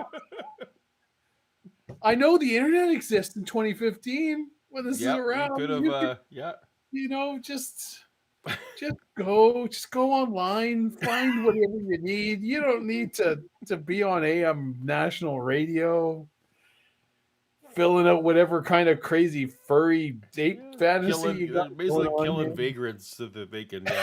I guess it's the only way bugs can really, get an erection anymore. This is going to be on a true crime podcast of some kind. Oh, this is good. Well done, TC. I like Bigfoot butts, and I cannot lie. I feel like it's like big, but then like foot with just a little. I like Bigfoot butts, and I cannot lie. Not lie. The mother primate ain't so fly. Joe Hill, thank you, Joe Hill. I'm sure you're very pleased with your purchase. Whatever was going to happen in this chat is done now. We're done with this. I'm wondering if any bodybuilders in Bigfoot suits went missing in the 70s. Yeah, maybe. No, I mean, yeah. Nobody, yep, exactly. They were filming an episode in the 70s, yep. Timothy Harmon writes, the picture of Bugs and his pals leaning over a dead body in the dark checking out the female parts is burned in my mind. It should be. That's freaking horrifying. We did not intend. That was an unintended consequence of this. We didn't know that was going to happen. I mean, they talked about it in the first one through, but yeah, he definitely in this one kind of got more into. I think that part is that he's definitely remembering and bringing up more often. Yeah, really drilling down on the anatomy. Yeah. Oh, Jay Victor, this seems like the right time to plug my only Bigfoot fans. Yeah. Only foots. And which is a whole other thing, probably. Don't look at it. Don't Google it. The Canoff writes, and Canoff, I feel like your last super chat might have been a lie. That you're not just here for a family show? Yeah. Are you a hammy or chesticle hosts? Yeah. All right. I mean, if I got to pick chesticle, I'm going to pick chesticle. So much like a gorilla anymore, they look more human-like because these animals are so bipedal and upright that the similarities would just be exceptional, like he's speaking. So, yeah, absolutely. Well, upright, if you know what I mean. If you know what I mean. I don't know. The difference between them and a human is that in their facial area, their forehead, like I said, was a little higher, and their mouth kind of a prune mouth. And their nose is a little bit. It's a birdie mouth. The thing about Bigfoots, Paul, is you got to know. You got to know this, Paul. If you're an anthropologist or xenobiologist going, you're gonna want to know about Bigfoots because they got a real pretty mouth. Got a real pretty mouth. It's like Got a a real plum. pretty It's like mouth. a prune. Yep. It's all sweet and juicy. Mm-hmm. Bugs, and their eyes was basically about the same. Their chins had a basic face just like a human. To me, they looked like a retarded human being, and that's what I thought they might be. Yeah, and No bugs. No bugs. Bugs. No. No. No. No. No. No. No. No. No. Okay, no one's gonna see this one. No one's gonna see this.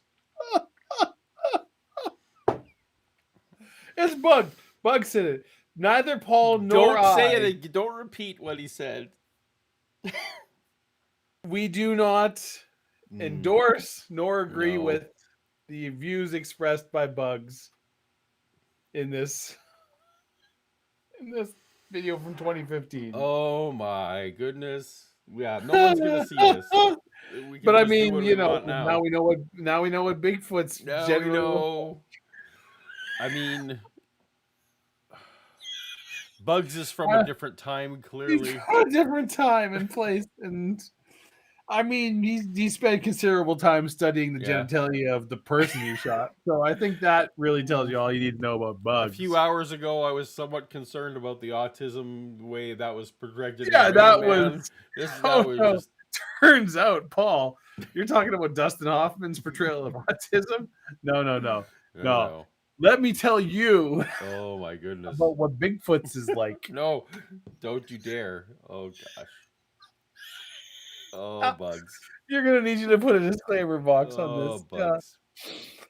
Todd, what you've said, that everybody would say they can't touch you. But I understand, that said, the reality of what this man did, I think I'd be just every bit as hesitant in the end as he was and is. No, and I fully understand that. And with the laws being as they are, the justice system being as it is, I wouldn't want to put...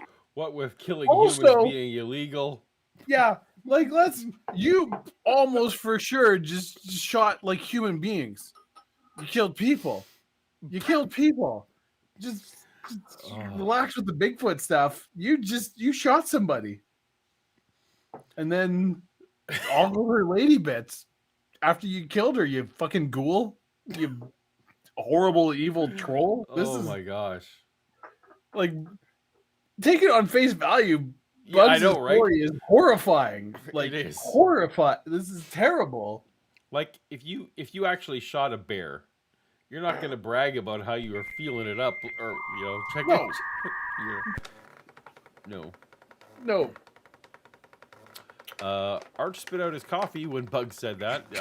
Yeah, probably. That was by 2015. They probably had the mute button thing. Maybe they didn't. Well, so I mean, like the show Art was running in 2015 was it was like streaming only on the internet, right? Like actually, you're right. So this wouldn't have been to 40 million viewers at this point. No. This would have been to a smaller audience of fewer folks. This wasn't coast to coast. This was Scuzzbopper. Congratulations again for your victory, Scuzzbopper. For the demonetization, we appreciate for the that. demonetization. Yeah, this is. I don't see how this is going to be on the internet tomorrow, but that's fine.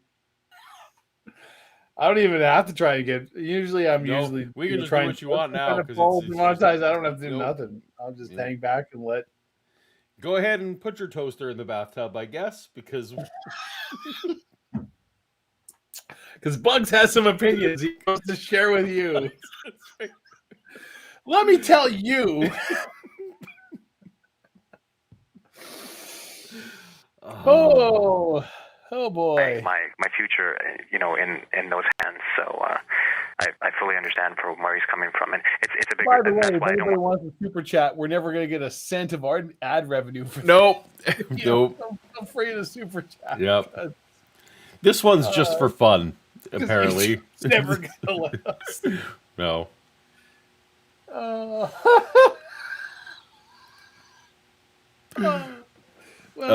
Joe Hill writes, at this point, how many murder confessions has Art heard? That's actually that's a really good question.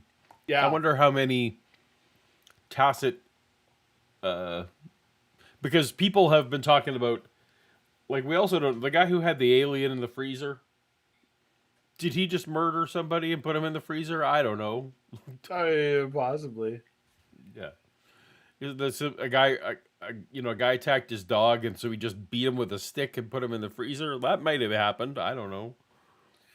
I saw a video. I'm sure it's on YouTube somewhere of a guy who called into Howard Stern back in the day when Howard Stern was still very much like, you know, the peak of his. They're like, no, this was almost for sure this serial killer. Like, oh, really? This person talks about things and like went and we found multiple victims, but they never found the actual killer. And they're like, we're pretty sure this guy talked and called into Howard Stern and talked about this.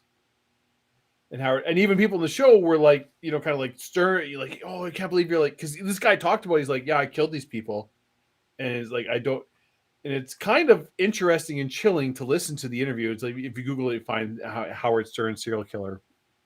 You know, this person going, he's like, I don't really know why I do this, and kind of things, and people are like, oh, you should be calling. He's like, I don't know what people think I can do. Like, I can't trace calls or going. Right, like, I have this person on. He's like, what do you think I have the ability to do about this? Even if I think this person really is, you know, the person that he's claiming to be and has done the things he's claiming he's done. Right. But there were some things, like if you sort of like go and dig, it's like, well, the person on the show sort of knew some details, like things that it's like, would not have known if this wasn't the real. I would think the best thing that he could do, Howard could have done in that scenario, was keep the person talking and try and trick him into giving more details about himself than he wanted to. Yeah. Like that would really be the best thing. Yeah, but so it's kind of an interesting clip if you Google it and see it and go, and it's this Anyways, poor Art here. Poor Art just has this he has to deal with. Yep. Oh my goodness, more super chats. This one's for you. Dave, do Walken describing Bigfoot genitals. It's only $2, but you know what? Walken's pretty easy, so I'll do. Wow, I mean, they're bigger than a person's, but not as big as you would think for how big the Bigfoot is. I'm looking at this and I don't know. I feel like I stack up pretty well. That's say that the person, you know, the feet. If you got a big shoe, like people say, you know, you got a good big package, but there's a correlation between shoe size and. I'm too drunk to be Bigfoot. That's a Bigfoot. Just all right. Frankenstein never scared me. Oh,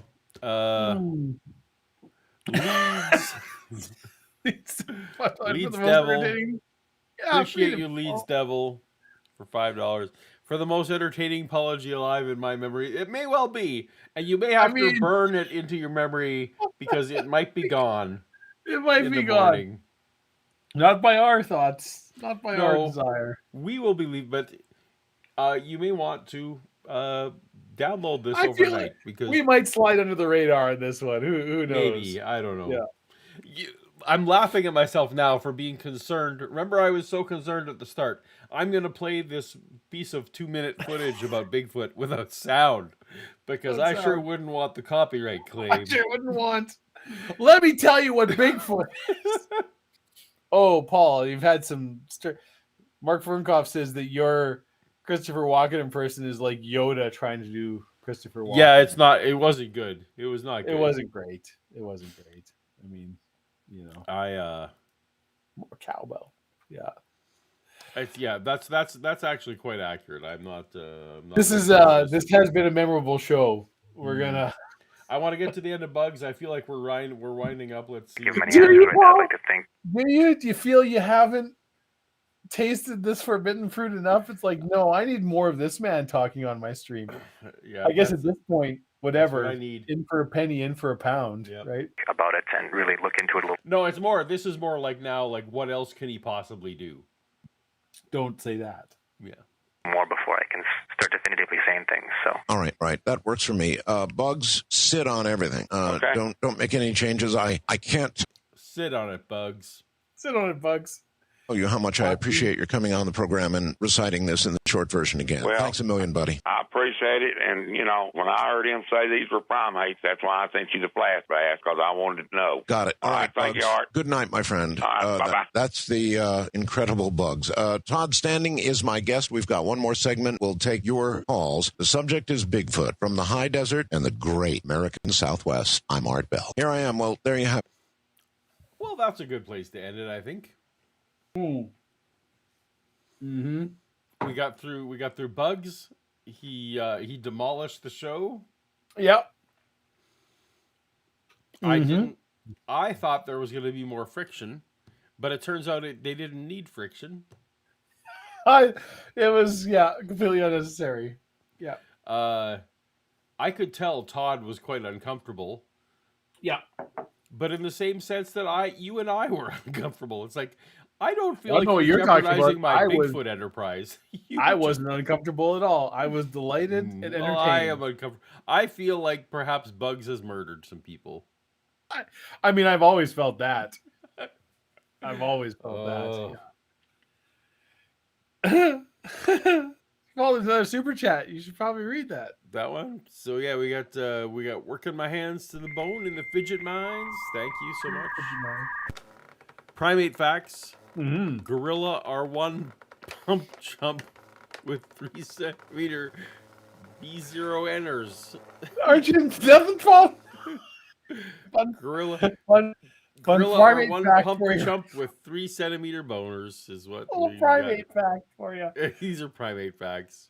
Yep, I'm no biologist or zoologist, so I can't confirm or deny. No, you're not a the one pump chumpiness of a the average crypto gorilla. penisologist. Yeah. Mm-hmm. So you know that time the last time I was on national TV, Dave. Yeah. Was that little sketch about the guy who designed penises for Star Wars? Yes. That is the last time you were on national. That's the last time I was on national TV. Yeah. Yep. Yeah. Was that? So that's cool. Good job, buddy. You nailed it. I was gonna say I don't know what made me think of that, but I do know exactly what made me think of that. Yeah. Speculating on the junk of fictional creatures is apparently a new theme. Allegedly. It's apparently a new theme in my life. Yeah. It's a new through line. So that's cool. We're expanding your horizons. Expanding the parameters. You know what, Paul? Forget this young Earth creationism. Forget this, this resurrection. This resurrection stuff. Yep. It's like 2,100 years ago. It's old news, man. Let's talk about something new. What the world's looking for now is Bigfoot and JJ's. Speculative genitalia is what the world is looking for now. I mean, if Reddit has led me to believe anything, that is accurate. Oh, cool. All right, Dave. Well, you know what? I heard that you had a very special joke for this evening. I do. Do I you do recall? have a very special joke. Or do you have to read it? I am going to read it out. Well, okay. Paul, do you want a short joke or a long joke tonight? I have a long joke. I can read out. The long joke, the one that you had in mind that we spoke of. All right. This was submitted, handwritten letter to me. I'm going to read this joke out. Are you ready, Paul? I'm ready. Do you have your phaser set to fun? How could I not at this point? All right. So, Paul, there are 3 young women in a convent, and they have all 3 decided not to take their final vows and become nuns, but they want to leave the convent.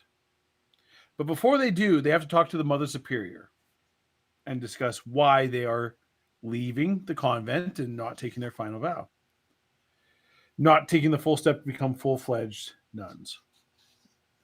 The first young woman goes in, and the Mother Superior asks her, "My child, why, after years of study and dedication and the work you put into this, have you decided not to become a nun?"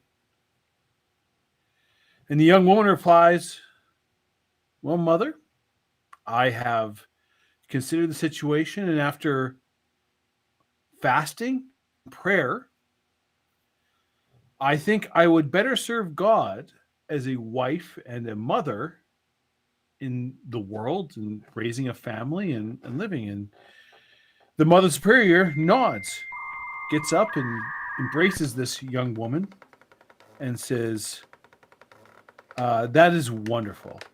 Peace be with you. I think you are going to be a wonderful mother, a wonderful homemaker. You're going to have a beautiful family. You're going to be a pillar in the community. And I think God is going to work through you through your whole life." Braces her, wishes her well, leads her on her way. This young woman smiles, leaves. The second young woman comes into the Mother Superior's office. She's a little nervous, obviously, with this whole situation and going. And Mother Superior asks her the same question. "My child, after all these years, after the study, the effort you put in, why have you decided not to take your final vows and become a nun?" The second young woman replies, "Well, I've prayed, considered this long nights, and I think I can better serve God as a business owner, as a pillar of the business community, to have financial roots in the city and to be able to influence the fiscal policy of our community in a God-fearing and morally, upright way.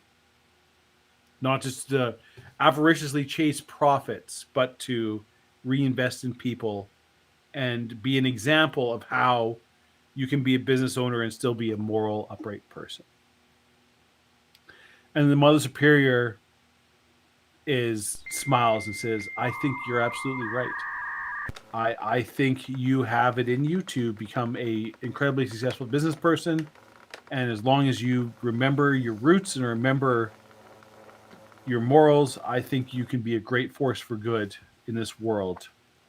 And she gets up and walks around the desk and embraces this woman and says, "Go out and be a beacon, be the light. I absolutely endorse what you're doing." And much more emboldened, the second young woman walks out of the office. So the third young woman comes in. And the Mother Superior asks the question she asked the first two. "Why, after all these years of study and work, have you decided that you no longer want to be a nun?" Well, this third young woman says, "I've decided I want to be a prostitute." The Mother Superior faints. The young woman rushes around the desk and lifts her up off the floor and is holding her up. And she's like, "Mother Superior, are you all right? Are you fine?" And finally, this elderly woman comes to and she says, What did you just say?" The woman says, "Well, I want to be a prostitute. I want to be a sex worker." Mother Superior says, Oh, thank God. Thank Jesus. I thought you said you wanted to be a prostitute." There you go. That is the wonderful. Yay! Yeah. I love it. Submitted to me. Well done. Yeah. Yay! That was good. Love it. Fantastic. All right. We got more super chats. We got more super chats that we got to get through. Yeah. Not Gotta- got to. gotta we get we through. enjoy We we get enjoy to. our audience. We're in no rush. I love you guys. We So, get to get through these. Mark A. Smith. Thank you, Yes. Mark. I think that's the first super chat of the night from Mark. Yes. The least intelligent primate of all is Homo sapiens, the only Incorrect. primate that intentionally destroys its own environment. Excellent point. Yes, that part, you know. Humans are the monster. Yes, the real monsters. That's absolutely true. But we did make pogs. We made pogs. That's Mhm. true. That's true. Have you ever had a Um, milkshake, Paul? Like, have you ever like really sat down and just enjoyed a milkshake? I have. You know what? For me, like a good strawberry milkshake, there's just nothing better. No fucking ringtail lemur is making one of those. That's all I'm saying. So That's exactly you know. right. Yeah. Exactly right. So we have Quasi Miao. Yes, Quasi Meow. Quasi Meow. Meow. Upgraded membership to Paulogia support. Well, I appreciate you very much. Yeah. Quasi Meow, you can actually now put extra black boxes into this. I don't know what it gets So you. many. Yeah. Also, you get access to Paul's secret Discord folder where That's right. That's right. You will be among the first to have the Bigfoot toast-to-toast. butts from top to toe, just nothing but furry butt pics. That's what I'm Well, promising on behalf of Paul. This is a sad one. Working my hands to the bones in the fidget mines. Mhm. Paul, did you work with Grant Imahara on the Star Wars? I did. Yes, Do you know who Grant Imahara is? I do. So, sadly, Grant passed a couple years back. 4 years, 5. It's time's messing up. I'm not sure. Pre-COVID, right? Yeah. Yeah. If not, I think just before COVID. Yeah. I did. Grant- I never personally met Grant, but I'm familiar. No, with, yeah, I but you know who he Grant is, is. right? So those who don't know, Grant was he worked on Star Wars, but he also was best known for his work on MythBusters. Yes. And so Grant, we had a lot of great chances to collaborate for cool stuff for the StarWars.com for the website I was in charge of because he was obviously just a really excellent communicator. So lots of good memories of Grant. So absolutely I did. Yeah, for sure. J. Victor, Dave, Yes. did you know that electrons have mass? They're cathodic. That's pretty good. It's pretty good. It's pretty good. It's a pretty good joke, J. Victor. All right. Well, I think that is the end of our super chats. I think that we don't need to hear any more from the Bigfoot people. Yeah, I think we got her covered. We got her We're covered. good. And we had our joke of the day. So thank you everyone for hanging with us this evening. It's always a great time. Past July 2020. There you go. Party with that guy. That's right. Super nice. I don't know if anyone's going to be able to see this beyond tonight. So even see. if that's all it was, we enjoy you and appreciate you. So next Toast to Toast, I'll figure out anybody who lives in San Diego area. If you know a good bar/restaurant, think about it. We'll throw it out. I don't know where to meet. Do you know your Twitter handle off the top of your head? Yes, it is Toasty Dave. I think, Toasty right? Dave. Isn't that what it is? I'm pretty sure. The Twitter that I absolutely checked Or frequently. is it Toast to Dave? It might be Toasted Dave, actually. Let me look. I got it here. Yes. No, it's Toasty Dave. TOASTYDAV. Okay. Oh, no, sorry. That's So- my name. At Toast to Dave. I was right. Wow. You were right. I was wrong. Toast to Clearly, Dave. So find social Dave media is not on my Dave on the fault. Twitters and Yeah. suggest your favorite San Diego hangout. Yes. I like the Gaslamp District. I do too. And, But that's really all I know of San Diego. So we'll or try to Legoland. figure out a You convenient go spot hang out at for people. Legoland or the zoo. Yeah. You All should those- just go those to are things I'm you should gonna just see. go to Tijuana and hang out there. It's been suggested. Mhm. Tijuana, the zoo is another one that's been But also, I just want to like I'm going down to visit people, so I kind of also just Yeah, wanna no, there's have some people fun clubs in the gas. Yep. yeah. So Anyways, anyway, have a great time, everyone, and we will. Yeah, how do we close off the show? See you next time. So long. we did with my Farewell. amazing joke that was Cassandra's joke. That's right. And that's the end of our show. Later. I said too early. You're fine. Probably 2 weeks. Probably Scotty Probably. Orange. We try to do it every 2 weeks with the next toast, roughly. We yeah, especially if we know you're going away on holidays.